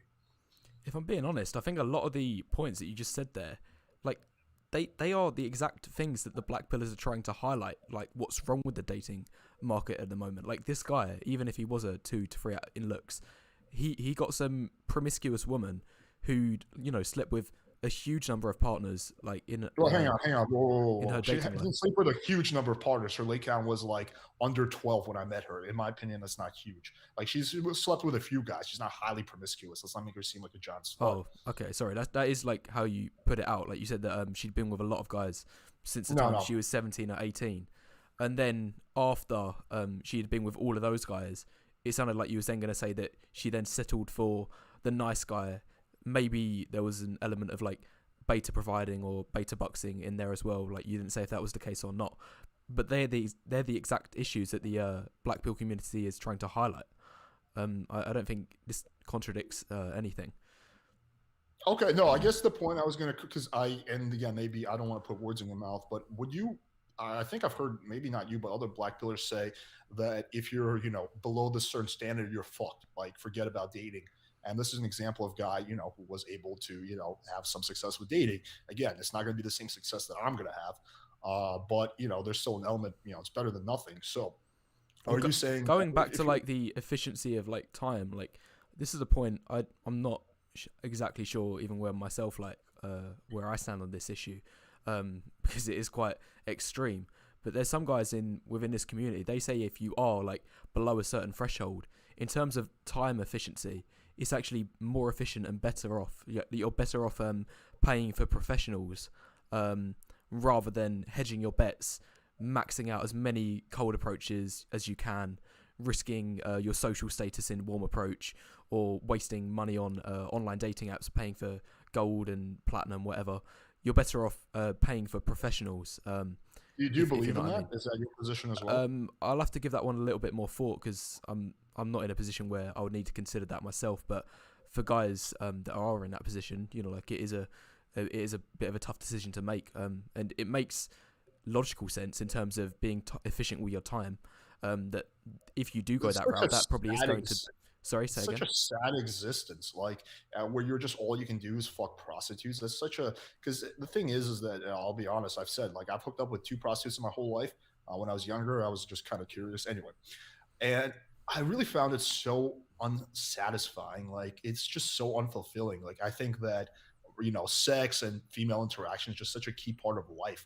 Like like fucking, I don't know, like social, like having socializing. Like you're not gonna die from it per se, but it's a key element of life. And if you're like just fucking escorts, you're just missing out on that key element of life. Yeah, you're busting a nut, but it's like, so I don't know. To me, that's such a sad existence. I guess it kind of gets into like, what are your priorities and your values in life? But to me, that would be such a sad existence. Like I would just rather be inefficient with my time rather than be efficient but only fucks whores or escorts or whatever. Is it not a sad existence to like be a low value man, be hitting up hundreds of women, knowing that before you even do it, that 99% of the time you're going to get rejected, and you're banking on that lottery ticket that, you know, 1 in 1,000 women that you cold approach is like going to see some like an ounce of attraction in you, like, and, you know, be low value enough herself and probably have some sort of esteem issues, or you know, like have something that's not particularly right in her life to like warrant herself wanting to be attracted to this low value man. Like that's going to have a massive number of issues for the guy we're talking about here. He's like, just the sheer number of rejections, like rejection after rejection that he's facing, is going to have a huge impact in terms of his you know, self-reported value, his self-worth, his happiness, his self-esteem, and so on. Like that's going to, you know, cause huge amounts of you know, like that's kind of negativity in his life. one of my contentions with the Blackpill community is how they look at rejections. So even a guy like me, I mean, you call me a 5.5, whatever. I'll call myself a 6.57. There's not much disagreement there. Even me, I get rejected more than I succeed. I've been pretty straightforward about that. You can see my track record on that. I say I fail more than I succeed, and I'm okay with it. It just matters of how you look and how you process those rejections. Do you? And I know guys who are better looking than me who are way worse at processing rejections. They get rejected, they get 1 or 2 rejections, they get bitter, they get butthurt, and they're done for the night. Meanwhile, I can take a bunch of rejections. I don't give a shit. It doesn't affect me because I know the girl is not rejecting me. She's rejecting her perception of me, which is heavily biased. I just don't give a shit. So it just depends on how you process rejections. I think there's healthier and unhealthier ways to process. And I think that black pillars almost look at it as like a sunk cost. Like every time you get rejected, you give up like $100, right? And then like you go through enough rejections and then you're broke. Versus I don't see it that way. I don't see it as you lose anything when you get rejected. Who gives a fuck? Like I don't care if some random chick rejects me. So it's just like how you process rejections plays a huge role. Okay, I think that you're just looking at rejections like on the surface level here, and you're missing like 2 key pieces of information. Number 1 is the quantity. Like the quantity of rejections that an unattractive guy will face, it's going to be far more likely than the number of rejections or like the rate of rejection that you face. But what's more important, the second piece of information that you're missing out, is the type of rejection that you get. Like most of the rejections that you get are probably going to be, you know, like ending, I don't know, like a woman like letting you off softly, or you know, at best, like, you know, she's ghosting you or something like that. But if a really unattractive guy is you know, approaching girls, at best he's gonna like get, you know, an instant rejection. Like at worst he's gonna get the security called on him, a slap in the face. Like I've seen some guys, I've seen videos at like TikToks of guys approaching women and they get water thrown at them. Like if a woman has a water bottle in her hand, she will throw water, like the water that she's got in her hand, at him because she sees it as an insult for the guy who's approaching him, who's really unattractive. Like just the nature of the rejections that you face get exponentially worse the further you go down the look scale as a man, and those rejections are going to have a massive impact on your self-esteem, rather than, you know, like the friend zoning or flaking. Like they're manageable. Well, first off, nobody friend zones me, but no. Okay, so that aside, so I think that this what you're saying, that like those extreme rejections, it's the equivalency when I hear the red pill guys like Rolo or Fresh and Fit talking about false rape allegations. Of course they happen once in a blue moon, but if you look at the statistics, you're as likely to get a false rape accusation as you are to get hit by lightning. It could happen, but it's very unlikely, right? And these are, yes, of course, there's going to be people who have a crazy reaction to post on TikTok. I remember one time, dude, I was walking down the street, and this was a while ago. I approached a chick, and she turned around. She did one of these, like she was going to punch me. I was like, yo, lady, calm the fuck down. And she just like, and walked away. I was like, yo, what the fuck is wrong with this chick, right? So even like guys who are better looking or whatever, quote unquote, can get weird rejections. But again, those situations are very rare where you like get those extreme reactions. As long as you're not being massively creepy and you're like, hey, little girl, you want to fuck daddy? Like, as long as you're not doing extremely creepy shit, those extreme rejections, they're not going to happen. And I'd be happy to do this experiment and take a guy that we can agree on. I mean, I guess we'd have to find one first. But just like my roommate, for example, you know, he's worse looking than me, right? My business partner, but I've never seen him get like an extreme rejection. In theory, it could happen if he does another several thousand, but those extreme rejections, they're really rare. And just because you see it happening on TikTok, it's just like if you turn on the news in America, you hear about school shootings quite often. I don't know if you guys see that in England or not, but it's every time you turn on the news, the school shooting. So it's easy to jump to the conclusion that like, oh fuck, everyone's getting shot in school, but your chances of actually being involved in a school shooting are very small, right? Not to say that it's still okay, it's not, but it's just like it's easy to think when you turn on the news or you turn on to TikTok that, oh wow, this is happening all the time. But in reality, it's barely ever happening. Yeah, there is an element of truth to that. Like, obviously, a lot of the content creators I see nowadays, like they're posting TikToks and then doing like reaction videos to them. And 9 times out of the 10, these are the most extreme cases, and they're quite rare. But I think the point still stands that the lower you go down the looks threshold, the more extreme and the more common the rejections you get are going to be. Like, if a unattractive guy, like, it's like I see it so many times, like in my own Discord server, you get unattractive guys posting either stories from themselves or posts from Reddit from other guys' stories where they say that they literally like have security called on them for approaching a woman. Like, I don't know if this is true, but like I highly doubt that you yourself have ever had that situation happen to you. I actually have, believe it or not. I was on USC campus, and it was really rad because I don't even know what the fuck I did. My game was fun, but yeah, someone called security on me. Security came up to me like, "Hey, excuse me, sir, what are you doing here?" Blah blah blah, and they politely asked me to leave. I mean, this was like 4 years ago, but yeah, I've had it happen. I mean, again, this didn't affect me. I was like, okay, cool, and I kind of laughed it off and just left. I was like, fuck these little college girls, but I have had that happen. Yeah, Yeah, once. and how did you react to that? Like, if that happened on a more regular basis, like if it happens once, fair enough, you might be able to brush it off, be like, oh, this is quite, oh, that was a bit annoying. But if it happens like regularly or more regularly, then that's gonna have a huge blow to your self-esteem. Like, like you're gonna think to yourself like, oh, I would like to see some data that really shows, or some experiment where we take an ugly guy and show that he's getting security called on him all the time. Because I just have a hard time believing that if you're ugly, like you're just gonna get security called on you left and right. It's like you can't go anywhere without having security called on you. I have a hard time believing that.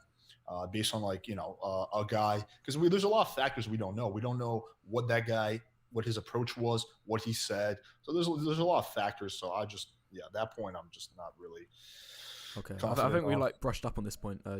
You said you have more things to get to, more Yeah, points yeah, listed. yeah, yeah, yeah. Fair enough. Okay. Okay. So this is one that you were kind of debating with Kevin Ray Wilder. So working out for certain guys makes them worse. Um, and you said 20% of guys, right? Is that correct? Did I say 20% of guys? I think, in fact, yeah, Or- I remember this. And I think the sentence I said directly, immediately before that was, "Don't quote me on this," but Oh, 20% of guys. Um, just yeah. I don't want to put words in your mouth. So just whatever you think it is. Like yeah. for what, roughly speaking, what Well, percentage? ooh, um, if I had time to get my data up, the 1,000 people that I've rated, I might be able to get you a more accurate number, but I don't have that with me at the moment. Just a Um, ballpark, roughly yeah, speaking. Are yeah, we okay, talking I'll one say out of like, four, one out of yeah, two? like 10-15% of guys, I Okay. would say, like, it's gonna, like, going to the gym for them, like, there's a difference between not going to help them and making them worse. Like, they're two completely different things. Like, for Mhm. 99.9% of guys, unless he has like some condition where going to the gym like is going to cause him more issues, then if unless that's the case, then going to the gym is going to help guys even besides the dating like compartment, like in Mhm. just in terms of based on like physical health, the benefits in terms of your like self-esteem, your happiness, they're all going to be increased, even putting aside the dating market at the moment. Okay, so then so you're saying that 10 to 15% of guys. So you're saying now that it's not going to hurt them, it's just not going to help them, right? Is that correct? It's not going to hurt them, but I don't think Oh, it's okay. going to help them in the dating market. Like, you're going to get like 10, 15, maybe 20% of guys that no matter how, hard they gym, even if they, get a 9 out of 10, 10 out of 10 physique, um, then like because of other extreme factors such as their face, their height, then it's not going to make a difference in terms of their dating life. Like, I remember just at the top of my head, one client that I had who consulted me through my business, he was 5'4", and he actually went through the trouble. Like, I actually felt quite bad for him. He spent like 2 years getting a highly aesthetic physique, 10% body fat, like V taper, jack shoulders, and he said that it literally made no difference in terms of his dating life. Like it was still, women still perceived him as a the term is like a manlet. It means somebody who's short and jacked, Yeah, I've and heard it that doesn't term. really like help like boost their SMV. Okay, I could have sworn I heard you say that it was gonna either for like a certain percentage of guys it actually makes them worse off. But if you're saying that it's neutral, then I don't really think we have a big disagreement.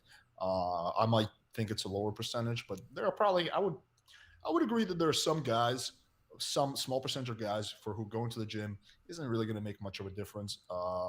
It would have to be like extreme circumstances, like where they have like some kind of deformity. But I would somewhat agree with that. I would still say that even for that client of yours, like, oh, he's going to live longer and be healthier. Like, boo-hoo him. It's not like he did something like so good. He developed discipline. He probably had a good time. He feels better about himself because he's in better shape. So it's still not like whatever, like he's now like worse off or something like that. Like at the very least, he's going to be in better health. Like that's not like the worst thing to have. But if you're saying that it's neutral, then I don't think. I could have sworn I heard you say that it makes guys worse off. There's some guys who get worse off by going to the gym. So I was going to argue that, but if that's not your point, then I don't think there's really much we can say on that. Yeah, I think I know where you're coming from now. I think the point that you're referring to is in one of my earlier videos. I did say that maybe there was an element of like exaggeration. Like I think most content creators can agree with this, that they sensationalize a lot of their content, just to make it a little bit more extreme. It Sure. just increases like the viewership of your channel. So I think I may have said that one time in the past in one of my other videos, but You're giving me shit for exaggerating. You do the same yeah, thing. uh, No, I'm just kidding with you. yeah. But if I was like gonna give like my honest perspective on it, like I agree completely with you that even the guy who is 5'4" and he like went to the gym and he got a ripped physique, he's still like got all of the other positives are there. Like the physical health is there, the discipline is there, like all of the other positives are still there. So we agree on that.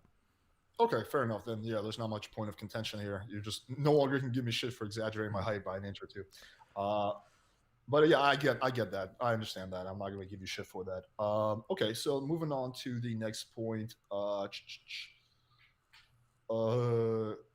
okay, so you said five. Okay, another point. And again, if you think these are not accurate summary of you, tell me because I don't want to. Again, one thing I really don't like doing is miscategorizing because I hate when people do it to me. So I'm not going to do it to other people. 5 to 7s will struggle massively. Is that still your position? 5 to 7s. What video is this referencing? I went through a bunch of your content. I don't remember. I think it was the one on why you shouldn't do online dating. Again, I'm not sure because I Yeah, mass went yeah, through your yeah. content. Actually, yeah, I know exactly what you're talking about now. Yeah, on online dating, the difference between like a 6 out of 10 man and a 6 out of 10 woman is gonna be night and day. Like the I agree six with out of that. ten man is gonna have to work, 100 to 300 times harder. Like in fact, that's not even putting things into perspective here. Like it's not even in terms of how much work a guy can put in. Like it's just not even comparable. Like when you look at a male female equivalent, like on equal looks ratings, how they measure up, like it's just not even comparable. Sure, I would agree with the fact that it's so much easier for chicks who's a 6 to get laid than a guy who's a 6. I'm not It's going to it's, debate that it's at all. easier for a 3 out of 10 woman on online dating than a 6 out of 10 man. I'll put it that way. I would actually probably agree with that as well. Yeah, there's no point of contention there. But the initial point, so 5 to 7s again, but 5 to 7s will struggle massively. So that implies that if you're between a 5 and a 7, that you're gonna have a really fucking hard time. It's gonna be like, it Well, struggle massively implies it'll be close to impossible. You can do it, but it's gonna be fucking hard. So is that still your point, Well, or I was think you that like said earlier in the stream that like your current yield from online dating, I believe it was once a month, like, or no, no? you I might was have been saying, I was referencing saying, somebody else, like you might be able to get once I a was month. saying that as like an extreme. I was just trying for analogy's sake. I was saying like, okay, like extreme. Let's take like worst case scenario, blah blah blah. It's more than once a month, but yeah. Okay, yeah, but even then, like, I think most guys out there, they're ideal. Like they will be wanting to have it either daily or once every 2-3 days, like at the very least once a week. Most guys aren't getting anywhere near that. Like their results from Tinder, like most guys, if we take the completely bang on average guy, like I'd say at most he's getting a result once per month, like nowhere near like as what he would desire. I mean, sure. I mean, but that would be like, with my business, I would desire to be a multimillionaire, right? But I have to settle for making like $20,000 or $30,000 a month. Like I'm still doing pretty well, but it would be like you wouldn't say I'm massively struggling with my business, right? Because I'm nowhere close to my goal. I would like to make like $1 million a month, right? But I'm not anywhere close to that. But you wouldn't say I'm massively struggling with my business, would you? No, no, not at all. But like So then it's like it's like the just same compare that thing. to a woman, like of anywhere like that up and down the spectrum of looks. She has no barriers. There's no hurdles put in place. Even if a woman is like really low value, she's gonna have no barriers in terms of online dating. She's able to get Sure, what she wants when she wants, like on command. Like a woman could even have no photos on her profile, and she's still gonna get like hundreds of guys sure. taking the chance, like sending her Yeah. messages, reaching out to her just for the possibility more than anything. Okay, so it sounds like again, like your argument is more of that men will struggle a lot more than women. In which case, I would agree with you. I agree with that. Yeah, men will struggle a lot more than women. I wouldn't say though. I wouldn't then make the logical conclusion that just 5 to 7 will struggle massively because I know plenty of guys in that range who don't struggle massively, myself included. According to your rating system, but Well, can I just if say, your point is, go ahead. yeah, can I just say, like, bearing in mind that the guys at the very top, like, I remember one client, I actually like had a few conversations with him to, like, I was thinking of using some of his conversations in a video of mine. He was like a very top tier guy, like easily top 5%, if not like even smaller percentages than that, like top 2%. He was very up there in terms of looks, and he was just telling me like his results from Tinder is like once every 2-3 days. Like he said, in a 3 month period, he was able to sleep with something like 45 separate women. Like he just went proper hard for this like period of 3 months, and then Sure. he just tried to maximize his results as much as possible. Went on this crazy spree, and he was able to get those kind of numbers. That's like satisfiable for him. Meanwhile, another guy, who's average, he's never in a million years going to get those kind of numbers. Like at most, as we've already said, like he's going to get once per month. Sure. And again, this goes back to I would use this analogy in my business. I have friends who have trust funds whose daddies were millionaires, and they for them they can make a lot more money than me because they have a lot more money to invest. Blah blah blah. They have much bigger margin for failure, and so yeah, of course those guys have a big leg up for me. It's going to take me more work to get to that level. And it's the same thing. Yeah, of course it's going to be for that good-looking guy. He's going to have an easier time banging like 2 3 girls a week than the guy who's average. There's no disagreement on there. I just disagreed with the initial point that 5s to 7s will struggle massively. Again, because I know plenty of 5s to 7s who don't struggle massively. But they don't. But you're right. They don't have. If they put in the same effort as the guy who's 9 or 10, they're not going to get the same result. So yes, so we're agreeing on that. I actually don't think we're disagreeing much on this point. I think we're just kind of largely arguing semantics with this point. Yeah. Okay. Yeah. Okay. I'm happy to move on to the next point. Cool. Okay. Uh, Okay, so the next one I want to, and again, if you said in one of the videos, men's money means nothing. So my counterpoint was, how do you explain seeking arrangement? Seeking arrangement. Are you You familiar with that? you happy to clarify that term? Maybe it's an Yeah, American sure. one. So I've seeking I've never heard arrangement. of it before. So maybe it's not that big in England, but yeah. So seeking arrangements like all over fucking US. It's a website where girls go to meet sugar daddies or guys. But so what's interesting about sugar daddy? I mean, what's interesting about seeking arrangement is that on seeking arrangement, you're the hot girl. So what I mean by that is we take a guy who gets very little results on Tinder. He takes those same pictures on seeking arrangement. He gets 5x the amount of interest from girls, right? So for example, I used to fuck around with this like several years ago. When I would go on seeking arrangement, I would have a shitload of fucking chicks who open me first or like, hey, you're so cute. What can we meet? On Tinder, that does happen, but it's once in a blue moon. Most of the time, I have to start a conversation. So basically, you get an artificial boost in your sexual market value, and there's two reasons for that. One is because you have a lot less competition on seeking arrangement because a lot of guys don't know about it, that you can meet girls on seeking arrangement without paying them money. Two, because there's a $70 a month fee, which a lot of guys can't afford for whatever reason. Um, but also because it's the presumption that you're someone who's a millionaire, right? So that's why I get that artificial boost. And so, and I agree with you that you should never lead with your wallet, blah blah blah. But I think we can agree that money definitely makes a difference for a guy. I mean, would you disagree with that? Um, my first point, I've got 2 points to make. I find it incredibly strange that we had this disagreement earlier about paying for professionals, but now you're talking about this website or app, whatever it is, where you have to pay money to meet girls or something like this. So okay, let me be very clear about that. On Seeking Arrangement, there are some guys who pay girls to meet money, but I've never once paid a single dollar to meet a girl on Seeking Arrangement, nor have a lot of guys who I know. So you can meet girls on there without spending money. The reason why you get such a big boost is because it's implied that you're a multimillionaire because you're on that website. It's implied, even if that's not the case. Just that your average broke guy, if you can scrap together 70, it's just like with Tinder Gold, you pay $30 a month. On Seeking Arrangement, there's a monthly fee of $70 a month. That's all you pay if you're a guy who's not looking to pay for sex.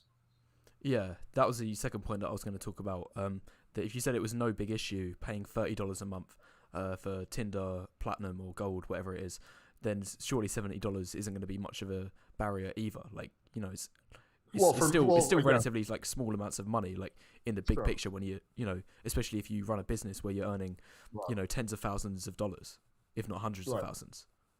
Right. Yeah, well, I'm definitely not making hundreds of thousands, but yeah. Yeah, so okay, fair enough. I mean, I guess I was just trying to, understand why more guys don't use that as a tool. I guess maybe it has more to do with the fact that they simply don't know. Like everyone knows about Tinder, but for example, you didn't know about Seeking Arrangements, so maybe a lot of guys don't know.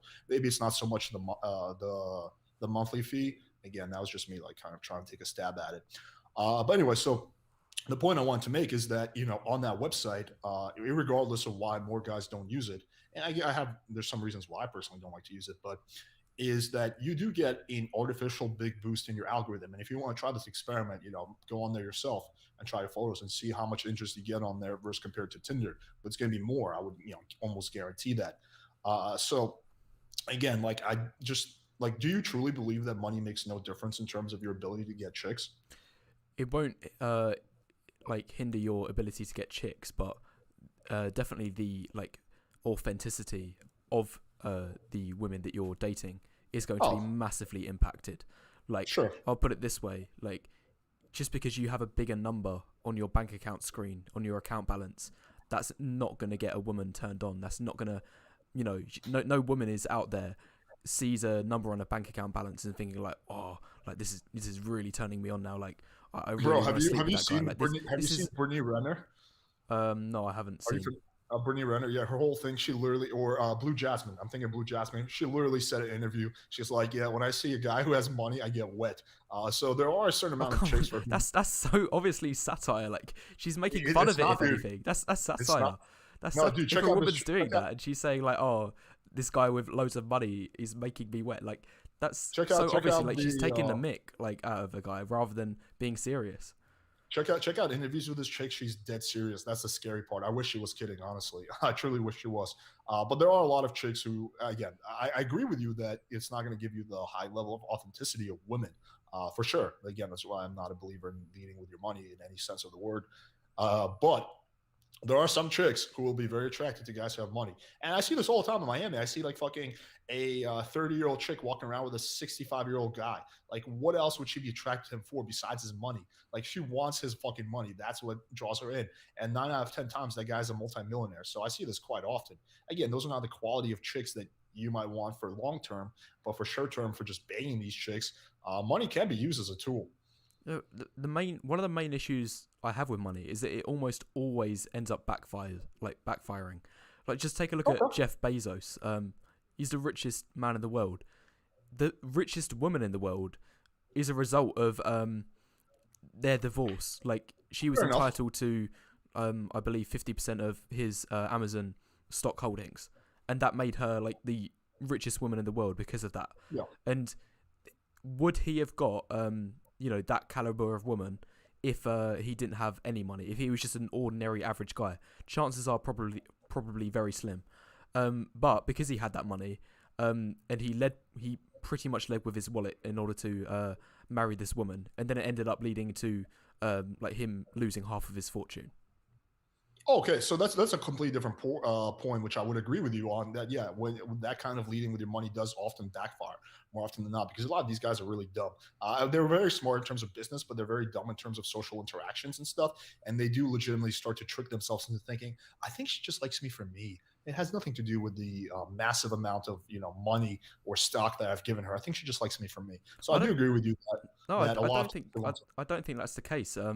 Like these guys are doing it because they know deep down that they don't bring much to the table in terms of anything else but their money. The only thing that they can bring to the table is their money. Like I put it this way: if Jeff Bezos really thought that women liked him for him, then he wouldn't give any woman a penny. He wouldn't pay for anything. He wouldn't pay for any dates. He wouldn't pay for any bills or whatever. He wouldn't pay for any lavish lifestyle. He would literally just assume that the woman likes him for him, go really cheap, like take her for walks in the park, and that's about it. That's where he would draw the line. Why bother spending any money on this woman if she likes him for him? You would think that, and if I was in Jay Bezos's position, I would probably do that myself. I would probably never. I would probably be like super stingy, especially initially, because I would want to make sure the chick likes me for me. But that's not how a lot of rich guys do it. It's just not. Like I know good-looking rich guys who still lead with their wallet. It begs the question why. I don't know, because maybe they have low self-esteem, maybe they think it's easier, blah blah blah. There's many reasons, but yeah, in theory, what you're saying makes sense, and that's how I would do it if I was Jeff Bezos. But that's not in reality how most Jeff Bezoses do it. It just kind of is what it is. But I think that kind of goes back to the initial point again that we can agree that still, even because you said that Jeff Bezos largely got that chick because my fucking Game of Thrones shit turned on. Hang on a second. Oh, I gotta get rid of this. Hang on a sec. Just turn it off by the plug. See, guys, I wasn't kidding when I said I'm a massive Game of Thrones nerd. So anyway, yeah, so I think you said that yeah, well, he wouldn't have been able to get that girl if it wasn't for money, which implies that money is attractive. Now, the fact that it backfires often, that's a fair point, but that's a different point. So if you want to argue that you shouldn't use money to get chicks, then that's a point we can agree on. But if you want to argue that money is not attractive, then I think that's self-contradictory based on your statement that Jeff Bezos probably only got this chick because of money. In my experience, money has had literally zero impact on my dating life. Like I've had times when I've had money and I've had times when I've not had money. And Have you ever been a multimillionaire?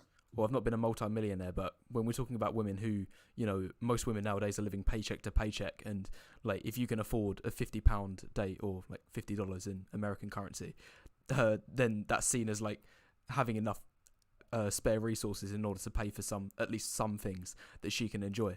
That's really And not, but that's the promise that that's not really a substantial yeah, of course amount of not. money in a chick's eyes. Like I think that you would have to get to a point where you're like a multimillionaire, and then you can say, okay, it made no difference. But just the fact that you're like able to pay for your shit, that's not like impressive to a chick. Yeah, That's of like a course guy not. who can like bench press like 50 pounds, like, hey, you like my lifting? And he's just like, what? Like that's nothing. So that's kind of like that type of thing. Yeah, of course not. I'm not trying to highlight that, but the point I was going to make is that when women, if a woman is genuinely attracted to me, she will always, always, always, always put money on the table. Like she would have no issue splitting the bill, or like having an equal relationship. But whenever a woman, like isn't genuinely attracted to me, and this is revealed like a few weeks or something like down the line, that like issues start creeping up. It's been the case that she's like expected me to pay for things that she's like she I don't know, like there's just so many examples she would expect me to pay, like, and as soon as that happens, like even if I carried on my behavior the exact same, like eventually the woman like would show that it's not on, like there's because I believe that if a woman is genuinely attracted to a person, she wouldn't even question like him bringing out his wallet and paying disproportionately more, because I think if a woman expects a man to pay, she is implicitly saying that what I bring to the table is more than you, therefore you need to compensate in one way or another. And the most simple way that you can do that is by putting disproportionately more money down than I am, in terms of paying for things, paying for the relationship. Okay, I want to just address one point people are saying in the comments. I think you and I were both wrong about this. So they're saying that I forget her name, whatever, but Jeff Bezos' wife, she married him before he even started Amazon. So, okay, so then Jeff Bezos is not a good example. So I'll retract that. I, for some reason, thought they got married after that. But if she married him before he started Amazon, before he had any money, then there was probably some other reason, whatever. Maybe she found him attractive, blah, blah, blah. But yeah, I mean, so I'll just retract that example. But the point still stands is that, again, I think we're kind of going circles. So I'm happy to move on to the next point. But I do think that there's going to be a certain percentage of women. Now, there's going to be some women who are not going to be attracted by money. And those are the women I would argue that you want to probably date long term. But there's going to be a certain percentage of women, more in some countries, less in other countries. You're going to get a lot more of those in Miami and LA, and probably London to some extent than you are in like Eastern Europe or, countries like that. But a certain percentage of women who are very attracted and drawn to money. And I can give countless anecdotes of that, but we're kind of going in circles on this one, so I'm happy to move on to Yeah, I'm the happy to move on to the next point as well. because I don't think we're even disagreeing on much also. But I think you and I both agree on that you shouldn't lead with your money because that can have disastrous consequences. So you and I agree on that. Okay, so I think the other one that we're actually getting to the bottom of the list. So one of the things that you said, and again, correct me if I'm wrong, is status doesn't matter. And that's one big point of contention because I think status is literally one of your most important factors. And the reason, first of all, there's an evolution element to it. So back in caveman times, which is kind of where we evolved from, the guy who had the most status, who had the respect of the tribe, that's the kind of guy that was going to keep her baby safe. Now, of course, granted, there's some element where, oh, this guy's tall and good looking, so there's an element of that. But also, if she had a chance in caveman times, marry the most pretty boy, most pretty caveman in the tribe, or the guy who has the most status and the most respect of the tribe, she'll probably marry the guy who has the most status and respect because he has the best chance of keeping her kid alive. And if he dies because he has the respect of the tribe, then the other members are going to take care of the kid and they're not going to ostracize her and kick her out of the community. So I think we evolved to value status as an important thing. And I think that you can see so many examples nowadays of status and cloud playing a big role, like a humongous role. Like take DJ Academics. I mean, he's we can I like him, but we can agree. And he himself said he's not an attractive guy. He's by all standards not that attractive. And he says he's like, yeah, honestly, I would not get 90% of the pussy I get if it wasn't for my clout. So you see a lot of like famous people who just fully acknowledge it. Like, yeah, clout. I see this all the time. I watch a lot of big podcasters. Like they're like, yeah, like on the Impulsive podcast and whatnot, like guys who have clout, like, yeah, it makes a humongous fucking difference. So are you contending that, status and clout doesn't help you get laid? Right, I have a few main points about status. I've got 4 things to bring up. Number one, you kind of already touched upon this, but most of the time, like, status is massively correlated with looks. Like, I'm not going to bother repeating statistics, like, but I've made a whole bunch of videos about this already. I saw that video. Yeah. Like, that your status is very much correlated with your looks anyway. Like, better looking people are more likely to reach higher positions, sure. And the same goes for height as well. Sure. The next one is that like the guys that you're talking about who are high status and are able to consistently like date the women that they want to date, we're talking about like the top 5%, if not the top 1% of guys who are able to achieve like this level of status. Like the definition of status implies that you're always going to have like 1% of guys at the top who have it, and then the other 99% are the consumers of the men, like with the status. So like if you have one DJ, like he's gonna cater to like a couple hundred, if not a couple thousand or tens of thousands of consumers. Like status is very limited, like resource only the top 1% is going to achieve.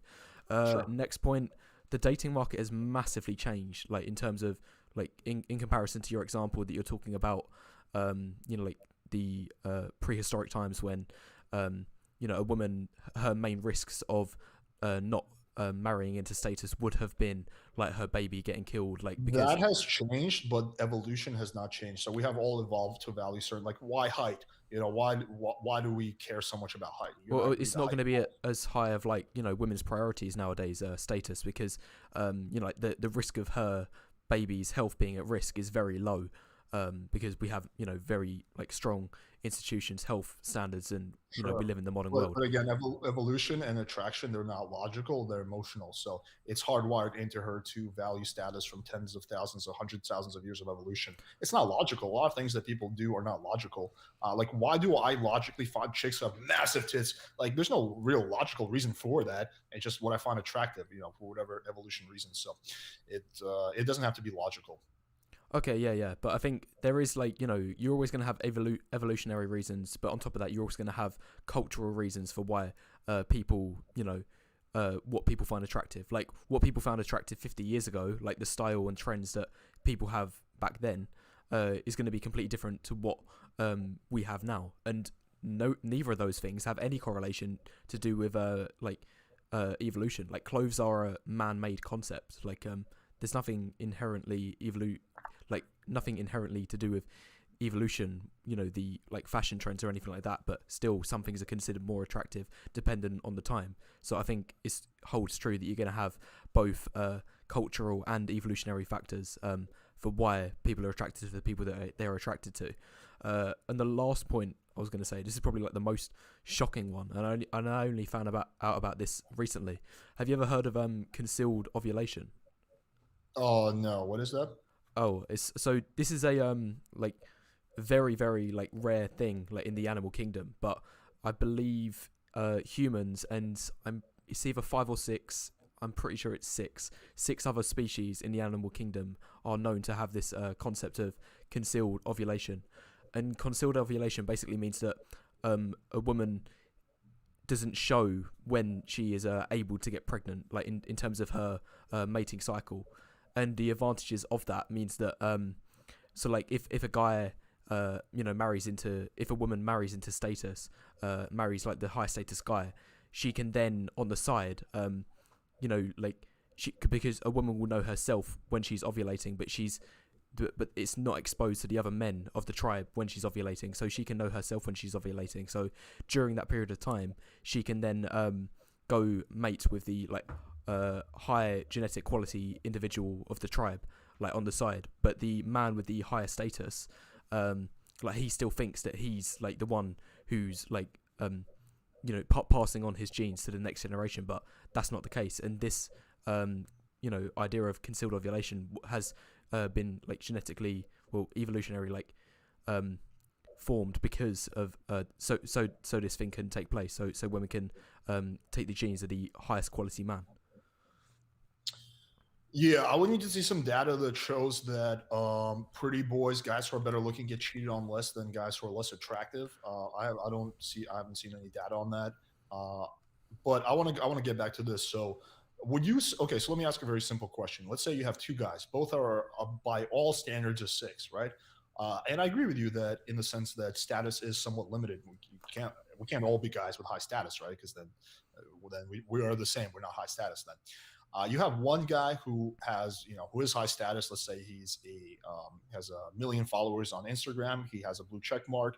He's been in several TV shows, whatever. Or he's very well known in his local community.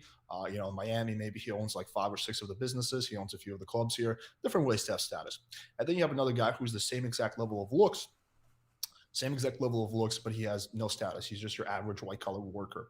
So you're saying that both of those guys will have the same chance of getting laid? You don't think the guy with the status will have any edge? No, not at all. Like, Oh, okay. not at all. Like, of course, like I believe status is a factor of attractiveness. But Okay. my main points of contention about that is that like it's a resource that's very very limited. Like in Oh, terms okay. of how people are able to achieve that. So like that guy with a million followers, how many guys have a million followers on Instagram? Like probably less Yeah. than a few hundred. The world Okay. All population right. So, is seven billion. right. Yeah. So then you and I are not disagreeing on much. Then I thought your point was that status doesn't factor into attraction, and it sounds like that's not the case. So, No, it does uh, factor into okay. attraction, of All right. course, but it's massively limited, and it's also very correlated with your looks. Like you can almost guarantee that the guys out there with a million followers, a lot of them are going to be male models or celebrities or actors that their looks has played a big role in terms of them being able to develop their status. Like nobody's hiring any average looking male models. Sure, but there are average. Yes, I agree with you that I've seen your statistic on CEOs, blah blah blah. It's something like 60% of CEOs are over 6 feet. I'm not disputing that statistic, but there's also 40% are guys who are under 6 feet. So yes, you do have an edge if you're born with good looks or height and blah blah blah. That does play a role. It's going to increase your likelihood of either making money or being a high status guy. But I would argue that you are kind of dealt with a hard card. This is one of the it's kind of a difference in attitude. The Blackpill community talks a lot about statistics, like, oh, but according to these statistics, your chances are, not that high, blah blah blah, and that's fine. But I want to be the outlier. Like for example, and this may be slightly unrelated, but like let's take my aunt for example. She had pancreatic cancer. That's a 5 to 10% survival rate, right? But like what I respect about her is that she wasn't like, oh well, 90% chance I'm gonna die, so fuck it. Like she was like, okay, how do I become part of that 5%? So she like went and did her research. Okay, these people who got bad from pancreatic cancer did this, this, and this, and this, and she's alive now. Great for her. I'm happy for her. But so that's exactly, even if I have less than whatever suboptimal chances, I still want to reverse engineer and be part of that group because I can't change the circumstances I was dealt with. I don't want to just be the statistic. I want to be the exception to the statistic. I want to be the anomaly. So even if you are that guy, and I do agree with you that status is, not for everyone. My main point of contention was again because I thought you were saying that status makes no difference. So I was going to argue against that. But there are guys who have status, for example, who are not, good looking. There's plenty of those, right, as well. But they're less likely. I would agree with you on that. But yeah, so the point is 2 points. One is that status. We agree on that status plays a role in attractiveness. I think it plays a heavy role. And two is that, and we're talking about status in isolation, status by itself. And two is that I believe that you want to be the exception. You want to be the anomaly because what other fucking option do you have rather than just being part of the statistic? Yeah, I agree mostly with those points that you just made. Like you want to try to be the exception to the rule rather than like just accept your fate as the rule itself.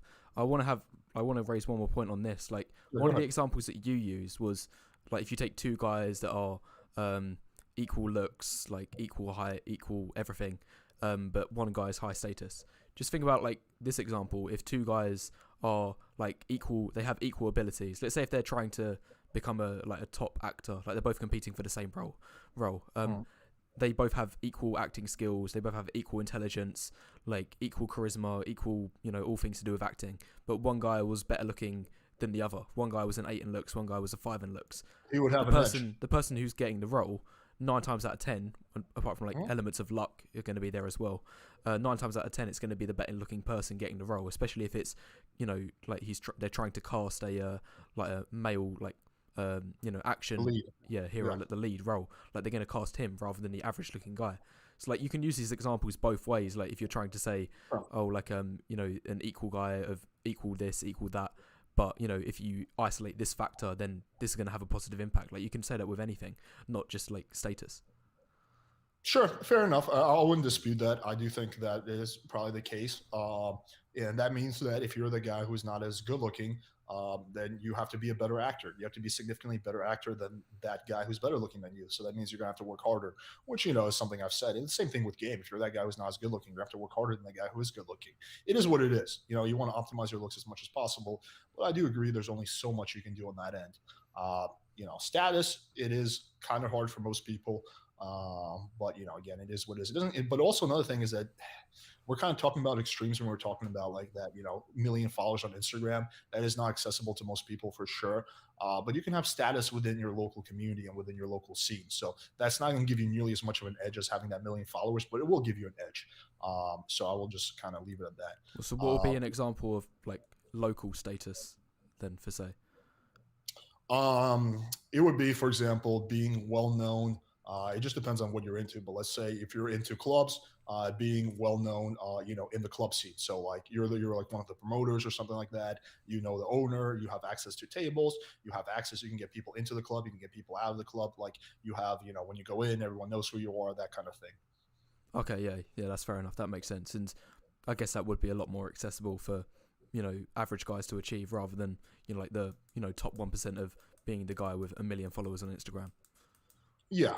I mean, it's going to be interesting because I'm kind of climbing up the clout ladder, so it's going to be interesting to see what my results are like in 2-3 years. We'll see. I mean, obviously, at this point, I'm not nearly big enough to really take advantage of that. Although I have hooked up with, I think, two chicks as a result of, I think, largely as a result of clout. That's a small percentage, but we'll see. We'll see what happens. I'm kind of interested in documenting this and seeing where it Hmm. goes as I get 100,000 followers, 500,000 followers. But yeah, so those are big points. I have some small points, but they're fairly insignificant. I think. I want to give you a chance to raise any points that you think we might have missed. On status. No, just in general. I'm like pretty much done with all the points of contention. Um, I think I've covered pretty much everything I had on my notes. Like I was just writing little notes as you was talking about things. Like if you said multiple points, then I would just jot each one of them down. But I was ticking off most of them just as we went through. And in fact, I'm just looking at my list now. I've covered everything. We've covered it all as we went along. Okay, great. Yeah. So I mean, I think we've gone for like, I was going to take some questions, but we've gone for 2 hours. But yeah, I think this was a really good debate. I think it's interesting. Whenever I do these debates, I wind up that even though you and I don't agree on everything, obviously, you wind up having more middle ground than you thought. So it's interesting. And that's like been pretty much every time I've debated anyone. It's like you wind up, having more middle ground than you expected, to say that. And definitely give you Mm. props for coming on, man. Like really, it takes balls, and appreciate it. I wish more people would do that, would do debates. I think a lot of people in the dating manosphere are scared to do debates because they're scared to be proven wrong. They're scared to look like a fool. So, I give you full props for, coming on and doing the debate. Yeah, yeah. Thanks a lot, man. Yeah, like I agree. Well, that's one thing that we can definitely 100% agree on. The everything that you said in the last 90 seconds there. Like I know you do quite a lot of debates on your channel, and so do I. I'm just seeing some comment in the live chat of mine. You said about that you're gonna have a lot higher status in a couple years' time, but you're also gonna have a lot less hair. Quote that. Yeah. So okay. So let me quickly address that. So I've kind of ignored it for the last 2 years because I was just too busy with other shit. But now I'm heavily focused on it. So I just did 2 rounds of exosomes. It's very interesting science behind exosomes regrowing hair. It should work. I think you have to. I have some before pictures. I'm gonna make a video on this after I get all 3 rounds. But we're gonna compare and see how it works. And if it doesn't give me the results I want, I'm just gonna get a hair transplant.